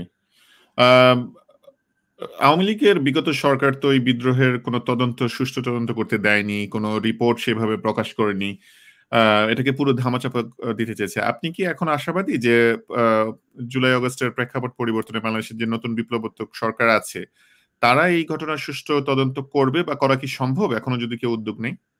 না, এটা সম্ভব, কিন্তু হবে বলে আমার মনে হয় না। বিকজ যারাই করবে, যেই করবে, বাংলাদেশে শুধু উপর থেকে হাসিনা ম্যাডাম নাই, সবাই আছে। আপনি কিছু করতে পারবেন বলে আমার মনে হয় না। এটা একদম সম্পূর্ণ আর্মির কাছে ছেড়ে দিত, দেন আমি যেভাবে ভুক্তভোগী, আমাকে করতে দিলে আমি আন্তরিকতা নিয়েই করতাম। কিন্তু অন্য যারা, তারা তো সবাই লবণ খাইছে ওই দিক থেকে, তারা তো করবে না। আপনি একটা কমিটি গঠন করেন না, আর বাংলাদেশ সেনাবাহিনীর আপনি কর্নেল অ্যাবভ সবাই তো ইন্ডিয়ান আশীর্বাদ পুষ্ট। প্রশাসন, পুলিশ তো গেছে গিয়া, যারা আছে তারাও তো সব খুঁজে বের করলে দেখা যাবে যে ওরা এর মধ্যে ছিল। তো এই যে এরকম একটা জগাখির অবস্থাতে আপনি যদি বিপ্লবের পরে একটা সরকার হয়েছে, সম্পূর্ণ একদম এ টু জেড বাদ দেন, আপনি নতুন করে নেন, তাহলে করতে পারবেন। করা সম্ভব না সেটা আমি বলবো না, কিন্তু করতে অনেক বাধা আসবে ওই একই রকম। কারণ যারা এগুলা করার ব্যাপারে সিদ্ধান্ত দেওয়া বা করার ব্যাপারে প্রভাব খাটাতে পারবে, তারা অনেকেই পাপী। এই জন্যে এখনো যে খুব মানে কারেক্টলি একটা করা যাবে এটা। তারপর আরো আছে যে অনেকেই ভালো ভালো সাক্ষী, হয়তো 15 বছর ধরে কানাডা, আমেরিকা, অন্য বিভিন্ন জায়গা আছে, সে আর আগ্রহী না, অনেকেই আনা যাবে না। বিকজ তার ছেলে বউ সবকিছু নিয়ে সংস্থাটাল, সে যাবে যে আমার কি দরকার এখানে। আর তারপরে কথা, আপনার সাথে আমি কথা বলছি, আজ হোক আর কাল হোক, everything will be counted and I'll be affected. I know it, even I am telling it. আমি তো এই কথা ওই সেদিনও জানি, যখন মইন আহমেদকে আমি চ্যালেঞ্জ করলাম, তখন প্রথমেই তো বলছি I do not know whether I can go on normal retirement or not, কিন্তু আজকে আমাকে এই কথা বলতেই হবে। আমি তখনও বলছি এবং জানি, বলার পর আমার কি হয়েছে। আমাকে ধরে নিয়ে গুম করে যে অগত্য নির্বাচন করা হয়েছে, আমরা আসছি আর কি, এটাই আমার পরবর্তী কোশ্চেন ছিল, যে আপনার যে সাহসিকতার সাথে যে আপনি ভূমিকাগুলো পালন করেছেন, আপনি ঘটনার পর সেনার জেনারেল মইনিউ আহমেদ, তৎকালীন সেনার প্রধান, তাকে কনফ্রন্ট করেছেন, তাকে আপনি বলেছেন gate out from here, bring your prime minister. তার পরবর্তী দিন তৎকালীন প্রধানমন্ত্রী শেখ হাসিনাকে আপনি কনফ্রন্ট করেছেন, তাকে আপনি সরাসরি বলেছেন যে আপনি জড়িত বা আপনার দল জড়িত। তারপরে আপনি ইন্ডিয়াকে কুড়িগ্রাম থেকে বাংলাদেশের অধিকৃত জমি আপনি উদ্ধার করেছেন। আপনি একটার পর একটা প্রো বাংলাদেশ স্টেপ নিয়েছেন যতটুকু আপনার সামর্থ্যের মধ্যে ছিল। আপনি বড় বড় রাঘব বোয়ালদেরকে কনফ্রন্ট করেছেন। আপনি কি কনসিকুয়েন্স ফিল করেছেন? আপনাকে কি কোনো শাস্তি দেওয়া হয়েছে? আপনি বারবার জেলের কথা বলছেন, আপনি কি বলবেন যে আপনি কিভাবে জেলে গিয়েছেন, আপনার প্রতি কি অবিচার করা হয়েছিল? না, জেলে তো আমি পড়ে গেলাম। প্রথমে আমাকে যখন আমার বন্ধু ধরা পড়লো, তাকে ধরা হলো ইউনিফর্ম পরা অবস্থায়, তার চাকরি জানিয়ে তখন কর্নেল হাসিনকে ধরার পরে আমার আর এক বন্ধু কর্নেল আবদুল্লাহ, ও আমাকে সামহাও জানাতে পারলো শুধু যে ওকে ধরছে, এখন তুই কি করবি কর। তো আমি তো বুঝলাম যে এখন আমাকে ধরবে, কারণ আমরা একসাথে ঘুরতাম এবং আমাদের কিছু কিছু কাজ ছিল ডেফিনেটলি, সেগুলো আর প্রকাশ্যে বলা যাবে না। তো আবদুল্লাহ আমাকে এটা বলার পরে আবদুল্লাহ ওই দিনই অ্যারেস্ট হয়ে যায়। আর আমি সেদিন থেকে শুরু করে 1 মাসের কিছু কম সময় আমি আপনি কি তখন সেনাবাহিনীর সদস্য নাকি আপনি রিটায়ারমেন্টে গিয়েছেন? না, তখন তো আমাকে ডিসমিস করা হয়েছে, তখন অনেক দিন হয়ে গেছে। আমি ধরেন আগস্ট 2011-তে আমাকে অ্যারেস্ট করা হয়। আর আমার চাকরি গিয়েছে 2009 জুনের 16 তারিখে। আপনার চাকরি কেন গিয়েছে?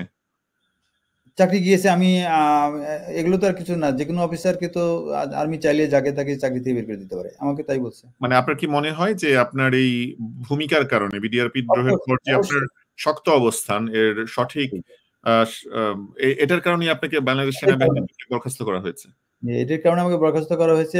আমি কোনো পেনশন, কোনো মেডিকেল ফ্যাসিলিটিস, আমার কোনো বলতে গেলে আর জাস্ট খালি হাতে আমি আমার বাড়ি থেকে সরকারি বাসায় থাকতাম, বের করে দেওয়া হয়। আমি আসলে খুবই কপরদক্ষুণ্ণ অবস্থায় আমি ঘোরাঘুরি করছি, আমাকে কেউ চাকরি দেয় নাই।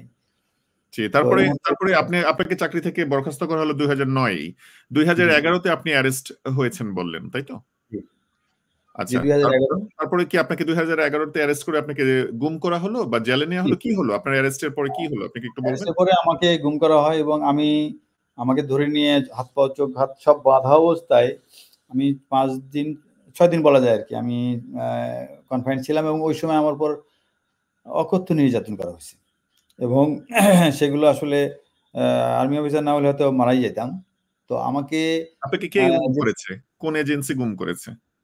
এটা আমাকে প্রথম আমার যখন যারা ধরে তারা র্যাবের পরিচয় ধরছে, বাট আমাকে যখন নিজে অত্যাচার এবং জিজ্ঞাসাবাদ করা হয় সেখানে আমি নন বাংলাদেশি ফ্লেভার পেয়েছি, যে সেখানে শুধু আমাদের লোকই নাই, সিভিল, পুলিশ, তারপরে ভিনদেশি নাগরিকেরা ছিল এবং সেখানেই আমাকে 5 রাত ঘুমাতে দেওয়া হয় নাই এবং রোজা থাকা একটা মানুষকে যে অত্যাচার করছে জাস্ট কিছু স্বীকারোক্তির জন্যে।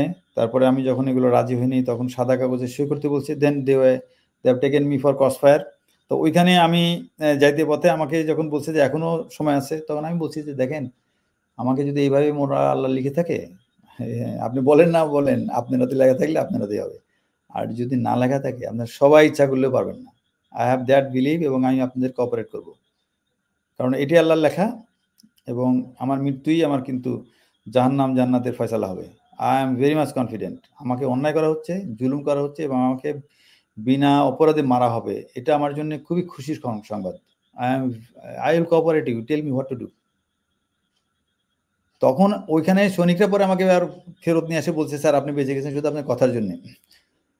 ওরা যা আমরা তো জানি সবে কি হবে, এবং তারা আমাকে ইন্ডিকেশনও দিয়েছে, স্যার আল্লাহ করেন, অনেকবার বলছে। মানে আমার রুমের মধ্যে আমি একা থাকতাম খাটে, আর ওরা 5 জন বা 6 জন সাবমেশিন গান নিয়ে ডিউটি করতো। তো ওদের মধ্যে ওই যে 1 দিন 2 দিন রোজা থাকে, নামাজ পড়ে, কোরআন শরীফ পড়ে, আমিও তাই। ওদের কিছু জিনিস আমি সবক টবক দিই, তারপরে পড়াশোনা কিছু আছে জন্য বলতে পারি, দেন তারা আমার খুবই ভক্ত ছিল এবং এই জন্য ওরা আমাকে অনেক কিছুই বলছে এবং আসার সময় বলে, যখন আমাকে নিয়ে আসে পুলিশকে দেয় তখন বলছে যে স্যার কখনই মুখ খুলবেন না। এই পুলিশের লোকজন বা আর্মিরও ছিল, কেউ তো পরিচয় দেয় নাই আমাকে। আমি তারপরে আর আমাকে রিমান্ডে নিয়ে অত্যাচার করছে। আমি কোনো সময় আমি কোনো ইনফরমেশন দেইনি যে না আমি আপনার কাছে কি জানতে চাইতো? মূলত আপনার কাছে কি জানতে চাইতো তারা? আমাকে জানতে চেয়েছে যে আমার সাথে ব্রিগেডিয়ার আজমির সম্পর্ক খুব ভালো ছিল। আমার সাথে বেগম ম্যাডাম খালেদা ম্যাডামের সাথে ভালো যোগাযোগ ছিল। আমি যেতাম, আমাকে উনি অনেক রকমের সাহায্য সহযোগিতা বা পরামর্শ দিয়েছেন, যেই মাঝে মাঝে যাওয়া হতো। তারপরে আমি আরো কিছু কিছু কাজ আছে যেগুলো আসলেও হাইলি সিক্রেট ব্যাপার-স্যাপার, সেগুলো আমি আর আলাপ করতে চাই না। আমরা কোনো ক্লাসিফাইড ইনফরমেশন জানতে চাচ্ছি না আপনার কাছে। এইগুলোই বের করার জন্য তারা আমাকে এইভাবে অত্যাচার করেছে এবং শেষ পর্যন্ত আমাকে একটা মামলা দিয়েছে জঙ্গি সংগঠনের সাথে সম্পর্কিত এবং সরকার উৎখাত, বিশেষ করে প্রাইম মিনিস্টারকে হত্যার পরিকল্পনা। এই জিনিসগুলো দিয়ে আমাকে শেষ পর্যন্ত মামলা দেয় আরকি। মানে এই কয়েকদিন নির্যাতন করে আমার কাছ থেকে আসলে কিন্তু তথ্য পায় না। আমি জানি, আমি বলছি ওনাদেরকে যে আপনাদেরকে কি তথ্য দেবো বলেন। আমি তো আসলে কিছু জানি না, আমি তো মনে মনে জানি, আমি গোয়েন্দা চাকরি করছি, আমি জানি যে কথা একটা বলে 10টা বলতে হবে, আমি কিছু জানি না। আপনারা পারলে আপনারা প্রমাণ দেন, আমার যা খুশি তাই করেন। আর মেরে ফেলার ব্যাপারে আমি তো বললামই যে আপনি মেরে ফেলে তো আমি খুশি, আপনি বিচার করে আপনার বিচার আল্লাহ করবে, কিন্তু আপনি আমাকে মেরে ফেলে তো আমি খুশি, বিকজ এটাই আল্লাহ চেয়েছে, এই যে একজন নিরপরাধ মানুষকে হত্যা করা হবে এবং তার জন্য সে জান্নাতে যাবে, এই সমস্যাটা কি? I am very happy, let's go. অনেক বলে যে আশুলিয়া নিয়ে যাচ্ছিল আর কি। তো যাই হোক, তারপরে তো ওরা আশুলিয়ার দিকেই তখন অনেকগুলো ক্রস ফায়ার তারা করতো। এবং এটা আমার ফ্যামিলি আশুলিয়াতে কয়েকদিন বসেছিল যে sometime they will get my dead body, এটাই ছিল। কারণ সেই সময় আমাদের আত্মীয় স্বজন বিভিন্ন সার্কেলে, মন্ত্রী, মিনিস্টার, ইভেন দেশের প্রেসিডেন্ট পর্যন্ত তারা যেতে পারছে, বাট ওনারা কেউই বলে নাই যে ওনাকে ধরা হয়েছে। বাট সবাই জানে, এটা থানায় জিডি টিডি করা আছে যে ওনাকে কোথা থেকে ধরা হয়েছে, কে ধরছে, ধরার পরে যে অত্যাচার করছে, এগুলো তো আমি পরে বলতে পারছি। তো এই জিনিসগুলো তখন যেমনিই হোক মামলা দিয়ে যখন আমাকে কোর্টে চালান করে দেয়, তারপর তো আমি জেলে ছিলাম, জন্য ওই যে তো পরে বিডিআর সৈনিকদের সাথে আমার দেখা হলো, এবং ওইখানে যে আমি আরো ক্লিয়ার হলাম, এটা তো আমার জন্য আমি ভেরি লাকি যে আমি যারা ঘটনার সাথে জড়িত, যে সৈনিকদের নাম সবার আগে বলে হলো Selim Reza. I met him many a time, সে আমার সবসময় আমার কাছে বিভিন্ন কথা বলতো। তারপরে যিনি নেতৃত্ব দিয়েছেন বলে যাকে দায়িত্ব দেওয়া ছিল ওই ডিএরি তৌহিদ, ওনারা ডাক দিলে যদি দূরের থেকে শুধু শোনে যে আমি ডাক দিয়েছি, সে দৌড়ায় আসতো।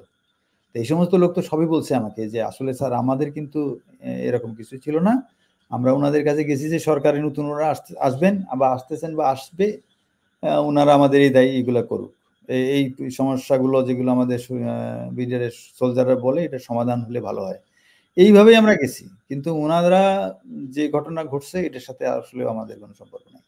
জি, আমরা অনুষ্ঠানের আমরা ১.৫ ঘন্টা ধরে কথা বলছি, বিলিভ ইট অর নট। মনে হচ্ছে যে খুব অল্প সময়ে কথা বলছি। কিন্তু আমরা অনুষ্ঠানের অনেকটা শেষের দিকে চলে এসেছি। আমি আপনার কাছে আরেকটা জিনিস একটু জানতে চাবো।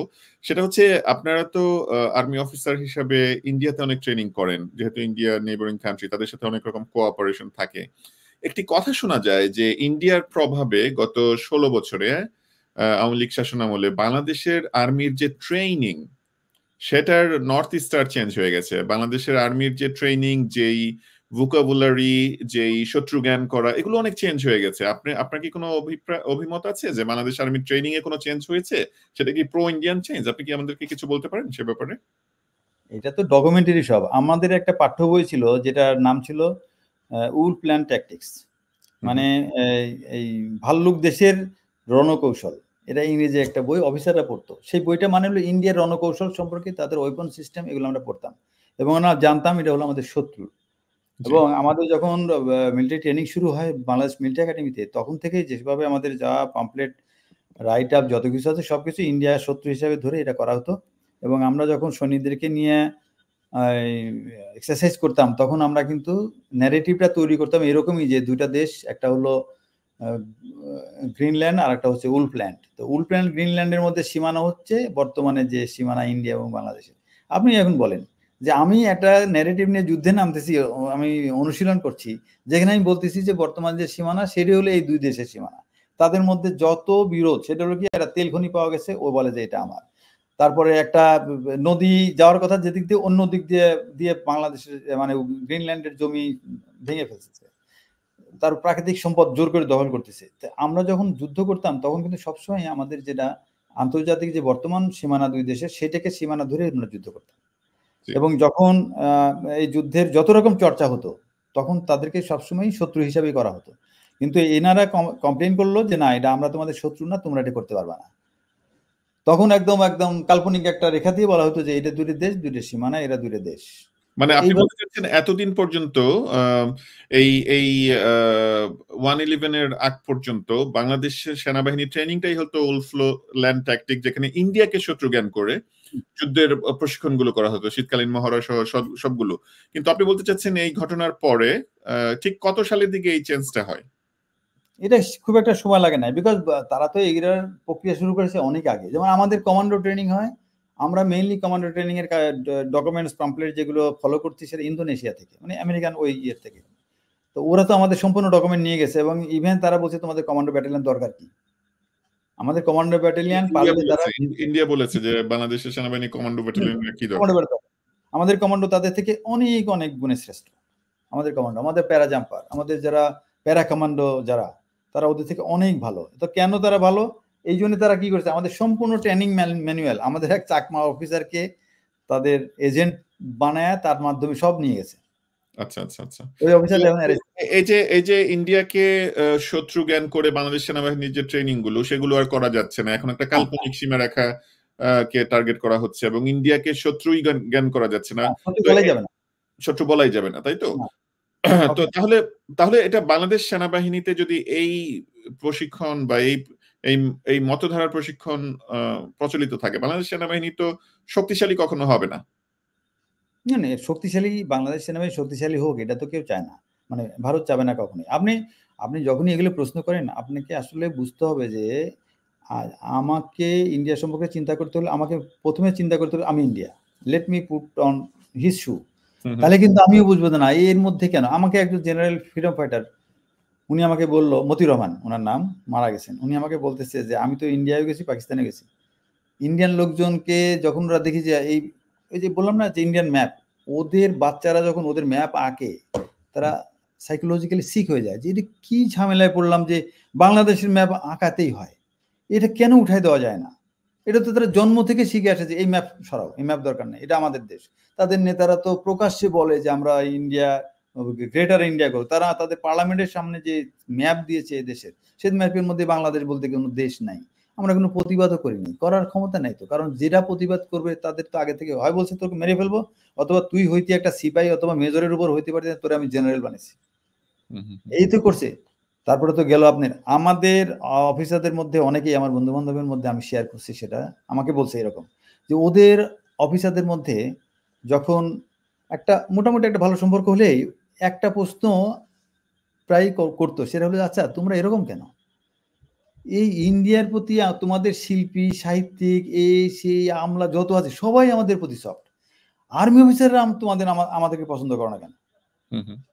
ইট was an observation, army officer do not like the Indians, কারণ তাকে তো শেখানো হয়েছে প্রথমে যে ইজ উল প্ল্যান্ট, এটা তো সে ভুলতে পারে না। আর আমাদের অফিসাররা তো প্রায় সবাই চিটাগাঙে পার্বত্য চট্টগ্রামে চাকরি করেছে, আমাদের সেই জামানার কথা বলছি। পার্বত্য চট্টগ্রামে যখনই প্রথম গেলাম, আমার উপরে যে গুলি হচ্ছে, আমার দেশের মানুষকে হত্যা করা হচ্ছে, এগুলো কে করতেছে? শান্তি বাহিনী। শান্তি বাহিনী কারা? তাদের ক্যাম্প ইন্ডিয়ার মধ্যে, তারা ওখানে খায়, ওখানে তাদের অস্ত্রপাতি গোলাবারুদ সব ইন্ডিয়া দেয়, তারা ভিতরে এসে আমাদের লোক মেরে ফেলে, আমাদের জায়গা দখল করে ফেলতে চায়। তার মানে ইন্ডিয়া একটা প্রক্সি ওয়ার যে এই যে 76 থেকে এই যে সেদিন 97 পর্যন্ত করলো, তো এটা ইন্ডিয়া তো সবচেয়ে বড় সন্ত্রাসী রাষ্ট্র, যে আমাদের বিরুদ্ধে একটা সন্ত্রাসী গোষ্ঠীকে সম্পূর্ণ মদত দিয়ে অস্ত্র গোলাবারুদ শেল্টার সবকিছু দিয়ে যুদ্ধ করাইছে। তো এইটা যখন প্রথম আমি কমিশন পেয়ে ওখানে গেলাম, আমার রক্তে মিশে গেল এটা, ইন্ডিয়া ইজ দি এনিমি। মিশবে না কেন? কারণ আমি তো প্রতি মুহূর্তে এই মশার কামড় খাই, জোকে ধরে রক্ত খেয়ে ফেলে, কার জন্যে? ওরা শান্তি বাহিনীর প্রশ্রয় দিছে জন্যই তো এটা হচ্ছে। এবং তারা যে শান্তি বাহিনীকে কিভাবে কত রকম করে ট্রেনিং দিয়ে আমাদের কত কিছু করছে, ক্ষতি করছে, আমাদের কত সৈনিক অফিসার মারা গেছে। তো ওটা দেখেই তো প্রথমেই আমার যে CCBM থেকে ওইখানে দেখলাম যে এটা কনফার্ম ইজ দি এনিমি, আর তো কোনো এনিমি নাই, এটা একটা এনিমি। তো এটা তো বুঝতে কোনো বাকি নাই। এবং এই যে এই 15-16 বছরের যে প্রসেসটা আমাদেরকে বন্ধু বলানোর হয় নাই, বন্ধু বলাতে পারলে তার নিজের আত্মীয়কে সেনাপ্রধান বানানোর পরেও ওই ভদ্রলোক পিছনের যে ফিডব্যাকটা পেয়েছে যে no no will not fire to our people, এই হলো আমাদের সেনাবাহিনীর মূল মন্ত্র। আপনি দেখেন 71 আপনি বাংলাদেশ সেনাবাহিনীর বর্তমান সেনাপ্রধান জেনারেল ওয়াকারের কথা বলছেন। জি, উনি উনার আত্মীয় হয়েও কিন্তু উনাকে যা বলতে হয়েছে তাকে, বিকজ শেখ হাসিনার আত্মীয় হওয়ার পরেও জেনারেল ওয়াকার তার অনৈতিক কাজে আর সমর্থন করেনি, তাই তো? বিকজ নিচের দিকে ফিডব্যাক এটাই। আপনি দেখেন 71-এ যখন আমাদের 5টা ব্যাটালিয়ন বিদ্রোহ করলো, তো 5টা ব্যাটালিয়ন বিদ্রোহ করে তো তাদের পক্ষে দেশ স্বাধীন করা অসম্ভব, তারা out of emotion they have done it. তারপরে যখন তারা দেখলো যে পলিটিশিয়ানরাও তাদের সাপোর্ট করছে না, তখন তারা জেনারেল ওসমানীকে ডেকে তেলিয়ে বেড়ায় বললো যে আপনি আমাদের গার্জিয়ান, আপনি তাজউদ্দিন সাহেবকে বলেন যে আলোচনার মাধ্যমেই সমস্যার সমাধান যদি হয়, একসময় হবে, তো সেখানে তো আমাদেরকে কেউ স্টেক হোল্ডার হিসেবে নিবে না। আপনার কাজ ওনাকে সাজেস্ট করেন যে একটা সরকার গঠন করেন এবং সেই সরকারের সেনাবাহিনী হিসেবে আমাদের স্বীকৃতি দেন, যাতে আলোচনার মাধ্যমে সমস্যার সমাধান হওয়ার সময় আমরাও যেন ওই প্যাকেজে পড়ে যাই। এবং তা যদি না হয় তাহলে জুনিয়র অফিসাররা এরকম বলছে যে তা না হলে তো আমরা বিপ্লবী সরকার গঠন করবো, আওয়ামী লীগ মেরে সাফ করবো। এগুলো সেই সময় মুক্তিযোদ্ধাদের কাছে শোনা কথা এটা আমার। জি। তারপরে তাড়াতাড়ি করে 4 তারিখে 4 এপ্রিলের ঘটনা, 10 এপ্রিলে সরকার গঠন হয়েছে। এটা কি ছেলের হাতের মোয়া? যে তাজউদ্দিনকে কেউ পছন্দ করতো না, তাজউদ্দিন সরকার গঠন করছে জন্য এই নিউক্লিয়াস এবং অন্যান্য শেখ মনি সহ ওনারা তো মেরেই ফেলতে চাইছে, কিন্তু উনি বাধ্য হয়েছে এটা করতে, যে ওসমানী যেভাবে ওনাকে বলেছেন, তো উনি তখন চিন্তা করছেন না, এটা দেরি করা যাবে না। তারপরে 10 তারিখে সরকার গঠন হয়েছে, 16 তারিখ 17 তারিখে প্রমালগেট হয়েছে। এই তো এই 5টা ব্যাটালিয়নের বিদ্রোহ করে কেন এত বড় শক্তি আমরা পেলাম? বিকজ জনগণ আমাদের সাথে ছিল। 75-এ দেখেন ঘটনা যাই ঘটে থাকুক, যা ঘটবার তাই, যে গণতন্ত্র রক্ষার জন্য বলেন যেই বলেন, যেটা হয়েছে দেশের লোক যদি সাপোর্ট না করতো, এরকম একটা ঘটনা ঘটার পরে সেনাবাহিনী দাঁড়ায় থাকতে পারতো? সেনাবাহিনী যাই করুক না কেন, দেশের মানুষের সাপোর্টটা সবার বড়।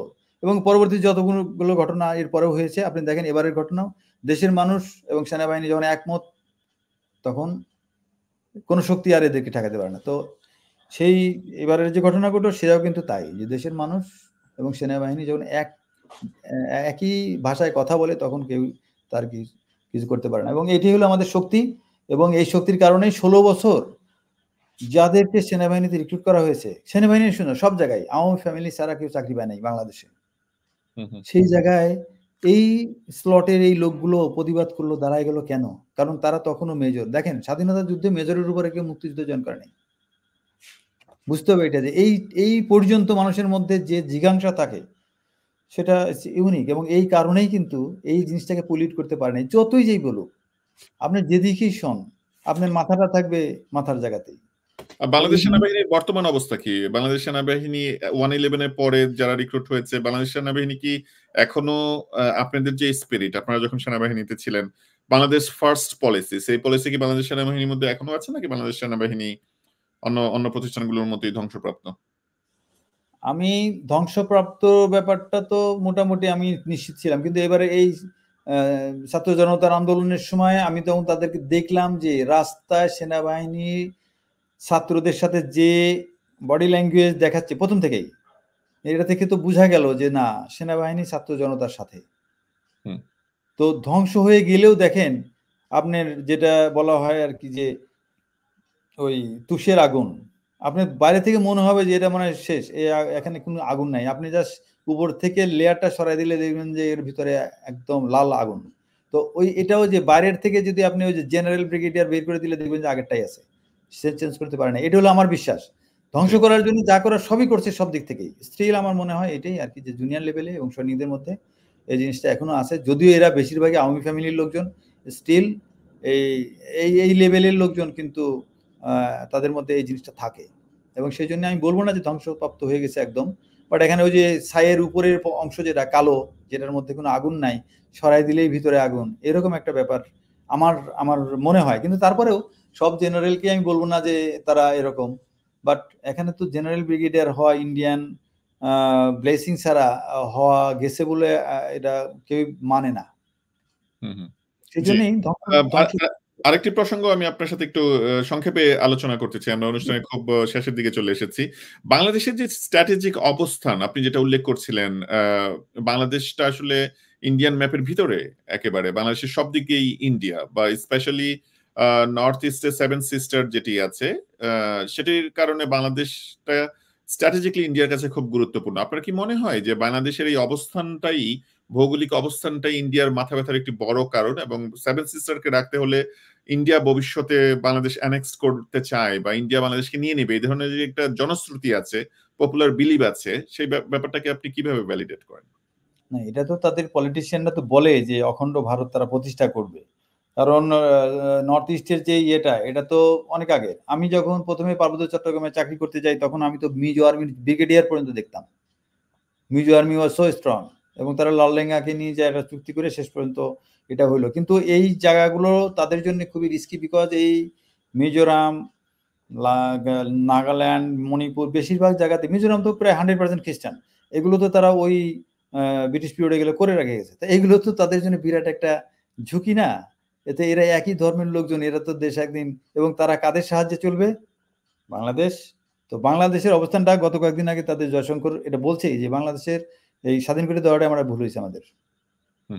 আমাদের জন্য এই 7 সিস্টারের নিরাপত্তার জন্য এটা ঝুঁকি এবং থাকবেই, এবং এইটা তারা আমাদেরকে তাদের মন মতো সরকারের মাধ্যমে তারা ওইটাকে নিউট্রালাইজ করছে। কারণ আমি ওদের বিদ্রোহীদের আমি আসে থাকে আমি জানি দেখছি, কিন্তু সেই বিদ্রোহী থেকে রাতারাতি সবাইকে ধরে বিএসএফ এর হাতে দিল কারা?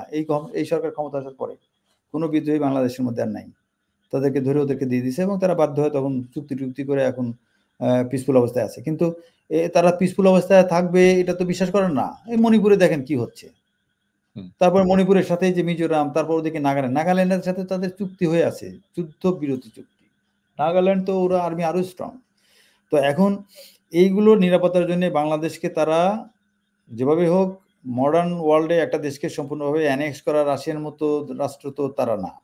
তো কোরিয়া আবার টিকে থাকাও ডিফিকাল্ট, কারণ বাঙালি এমন একটা ইতিহাস যে ব্রিটিশ পিরিয়ডে ব্রিটিশরা কোনো বাঙালিদের নিয়ে কোনো রেজিমেন্ট করে নাই, কারণ তারা জানে যে বাঙাল রেজিমেন্ট, এই যে বেঙ্গল রেজিমেন্ট আমাদের জন্ম হয়েছে জন্য পাকিস্তান ভাঙতে পারছি আমরা, তাছাড়া তো ভাঙা সম্ভব ছিল না। এই 5টা ব্যাটালিয়নের সবই আন্ডার স্ট্যান্ড ছিল, বিদ্রোহ করছে, হাজার হাজার লাখ লাখ ছাত্র চলে আসছে আমাদের কাছে, আমরা যুদ্ধ করে দেশ স্বাধীন করছি। ইন্ডিয়া কি করছে? ইন্ডিয়া যা করছে, ইন্ডিয়ার কাজ করছে। ইন্ডিয়া আমাদের মুক্তিযুদ্ধে সহযোগিতা করে নাই। ইন্ডিয়া করেছে ইন্ডিয়ার যুদ্ধ, আমরা করেছি আমাদের যুদ্ধ। এবং ইন্ডিয়ার যুদ্ধ ইন্ডিয়া করেছে এবং তার ফল তারা নেওয়ার জন্য 100% অ্যাডমিনিস্ট্রেটিভ, পুলিশ, সব রকমের প্রশাসনের লোক নিয়ে বাংলাদেশে ঢুকছে। এটা কি আমার স্বাধীনতা করে দেওয়ার জন্য? তো ইন্ডিয়ার যুদ্ধ করছে। এটা আমাদের কয়েকদিন আগে আমি একটা লেকচারে শুনতেছিলাম, আমাদের মুক্তিযোদ্ধা অফিসার রিটায়ার্ড, উনি বলছে যে জামিল হাসান, উনি আমার নিজের চোখের সামনে উনি বলতেছেন যে ইন্ডিয়ার যুদ্ধ করছে, আমরা আমাদের যুদ্ধ করছি। কারণ ইন্ডিয়ার যুদ্ধ করতে যে আমাদের অ্যানেক্স করে ফেলতে চায়, এটা তো বাস্তব। আমি ইন্ডিয়া হলে তো আমি তাই চিন্তা করতাম। তা এত বড় একটা জিনিস, এত বাস্তবতা, আমাকে সচেতন হতে হবে, আমাকে স্ট্রং হতে হবে। তাছাড়া তো ইন্ডিয়ার হাত থেকে পারা যাবে না। মানে জিওপলিটিক্স জিনিসটা তো বুঝতে হবে সবাইকে। আমাদের অবস্থানটাই তো সারা পৃথিবীর কাছে, শুধু বাংলাদেশের একটু টালমাটাল হলে সারা পৃথিবীতে উল্টাপাল্টা হয়ে যাবে, কারণ এখানে তো সবগুলো super power involve. So geopolitics যদি মানুষ বিবেচনা আসে, বাংলাদেশের অবস্থানটা খুবই গুরুত্বপূর্ণ। এবং ইন্ডিয়া কখনোই চায় না যে বাংলাদেশ নামে এটা কোনো দেশের অস্তিত্ব এখানে থাক। সে সব রকম করে চেষ্টা করবে এবং শেষ পর্যন্ত না পারলে দখল করে ফেলবে।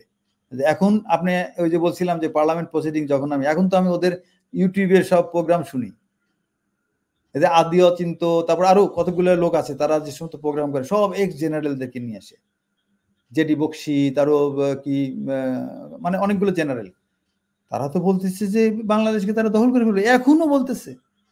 আপনি শোনেন ইউটিউবের লেকচারগুলো, ইন্ডিয়ান এই সমস্ত ইউটিউবার যে সমস্ত প্রোগ্রামগুলো ছাড়তেছে ইউটিউবে, স্পষ্ট বাংলাদেশকে দখল করে ফেলবে। ইন্ডিয়ার প্রতিরক্ষা মন্ত্রী কিছুদিন আগে একটি বিতর্কিত বক্তব্য দিয়ে সমালোচনার মুখে পড়েছিলেন। সেটি হচ্ছে ইন্ডিয়ান সেনাবাহিনীকে সতর্ক থাকতে বলেছিলেন, রেডি থাকতে বলেছিলেন বাংলাদেশের ব্যাপারে।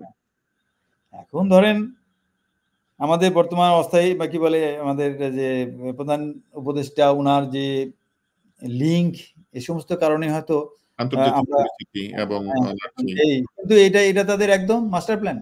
এই today or tomorrow they will annex Bangladesh, আমরা যদি এখন রাইট ট্র্যাকে না থাকি। জি, বুঝতে পেরেছি। আর অনেকেই বলে যে ইন্ডিয়ার যে ফারাক্কা বাঁধ সহ অনেকগুলো বাঁধ তৈরি করেছে, এই বাঁধগুলো হয়েছে পাকিস্তান আমলে, কিন্তু উদ্বোধন হয়েছে বাংলাদেশ আমলে। আপনার কি মনে হয় যে ইন্ডিয়া এগুলো পরিকল্পনা করেছে যে এটা কখন শুরু হচ্ছে কখন শেষ হচ্ছে, এর মধ্যে এক্সকিউজ মি, এর মধ্যে ইস্ট পাকিস্তান থাকবে না, বাংলাদেশ হবে, এই ধরনের কোনো পরিকল্পনা ছিল? অবশ্যই ছিল। ওদের রয়ের জন্মই হয়েছে তো, রয়ের জন্ম হয়েছে, প্রথম ছিল প্লটটা ছিল হচ্ছে সিকিম, তারা সাকসেসফুলি করেছে। দ্বিতীয়টা আমাদের 71-এ আমাদের যুদ্ধ, এবং এইটা তারা সিগন্যাল দিয়েছে এত কোটি টাকার একটা প্রজেক্ট হবে, সেই প্রজেক্টটা পাকিস্তান রাষ্ট্র থাকলে কিছুতেই উদ্বোধন হতো না। ফারাক্কা প্রজেক্টের কথা বলছেন? হ্যাঁ, ফারাক্কা প্রজেক্ট। এবং এটার আপনি দেখেন আমাদের যে সে সময় সম্ভবত ওই পানি মন্ত্রী ছিলেন আসাদুদ্দৌলা, উনাকে যে কয়েকদিন আগে আগেও জানতাম আমি জিনিসটা, যখন এটা চললে 1 সপ্তাহের জন্য বা 10 দিনের জন্য এটা উদ্বোধন করার একটা চিঠি দিয়েছিল ইন্ডিয়া থেকে, তো শেখ সাহেব বলছেন যে আচ্ছা ঠিক আছে, তারা টেস্ট অ্যান্ড ট্রায়াল করতে চায়, ঠিক আছে। তো উনাকে দাওয়াত দেওয়া হয়েছিল এবং সেখানে এই যে পানি মন্ত্রী হিসাবে, সচিব হিসাবে উনিও গিয়েছিলেন। তো ওই অনুষ্ঠানের এক পর্যায়ে উনি ম্যাডাম ইন্দিরা গান্ধীকে জিজ্ঞেস করছিলেন যে ম্যাডাম কিছু একটা কথা বলতে চাই, বলেন। তো বলছে আচ্ছা ম্যাডাম, এই আজকে যে উদ্বোধন হলো, এটা যদি ইস্ট পাকিস্তান থাকতো আপনি কি উদ্বোধন করতে পারতেন?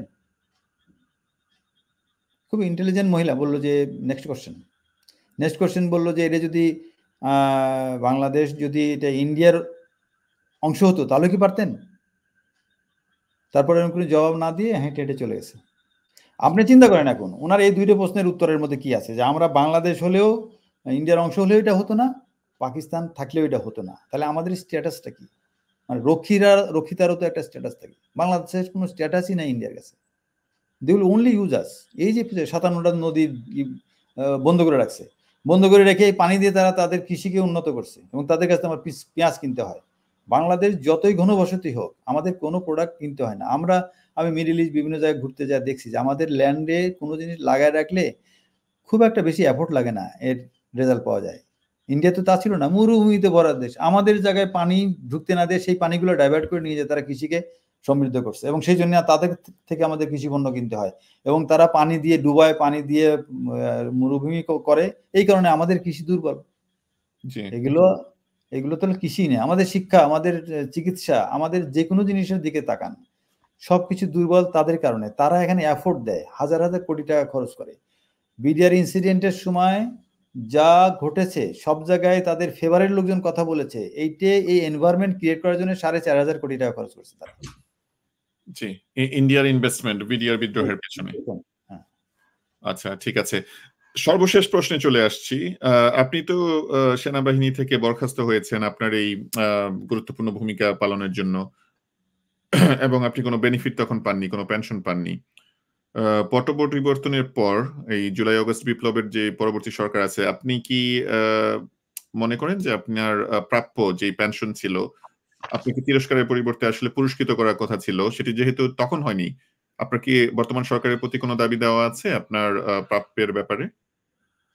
না, এটা তো আমার দাবি করা আমি প্রয়োজন মনে করি না, কারণ এটা আমার প্রাপ্য জিনিস। আমি তো চাকরি করছি, তো চাকরি করলে তো আমার প্রাপ্য আছে এবং আমি কোনো অন্যায় করিনি। আমি তো আমাদের 6 জন অফিসারের চাকরি চলে যায় যখন, তখন আমাকে আমার বন্ধু বান্ধব বলছিল যে একটা ক্ষমা চেয়ে একটা চিঠি জমা দাও, তাহলে তোমার চাকরিটা রেগুলার মানে পেনশন পাবা। তা আমি তখন বলছি যে না, আমি আসলে কোনো অন্যায় করিনি, আমি এটা পারবো না। তো তারপরেও অনেকে আমাকে রিকোয়েস্ট করেছে, বাট আলটিমেটলি আমার দরখাস্ত দেওয়া হয় নাই তখন। তা আমি এমন কিছু কাজ করিনি যে দরখাস্ত করে পেনশন নিতে হবে, আসলে এটা এমনি হওয়ার কথা। তারপরেও আমি আশাবাদী যে এখন তো অন্তত দেওয়া উচিত তাদের। এখন আমার তো আল্লাহ রিজিক খাওয়া তো আল্লাহ দিবে, আমি আমি তো 12 টাকা দিয়েও দিন পার করছি,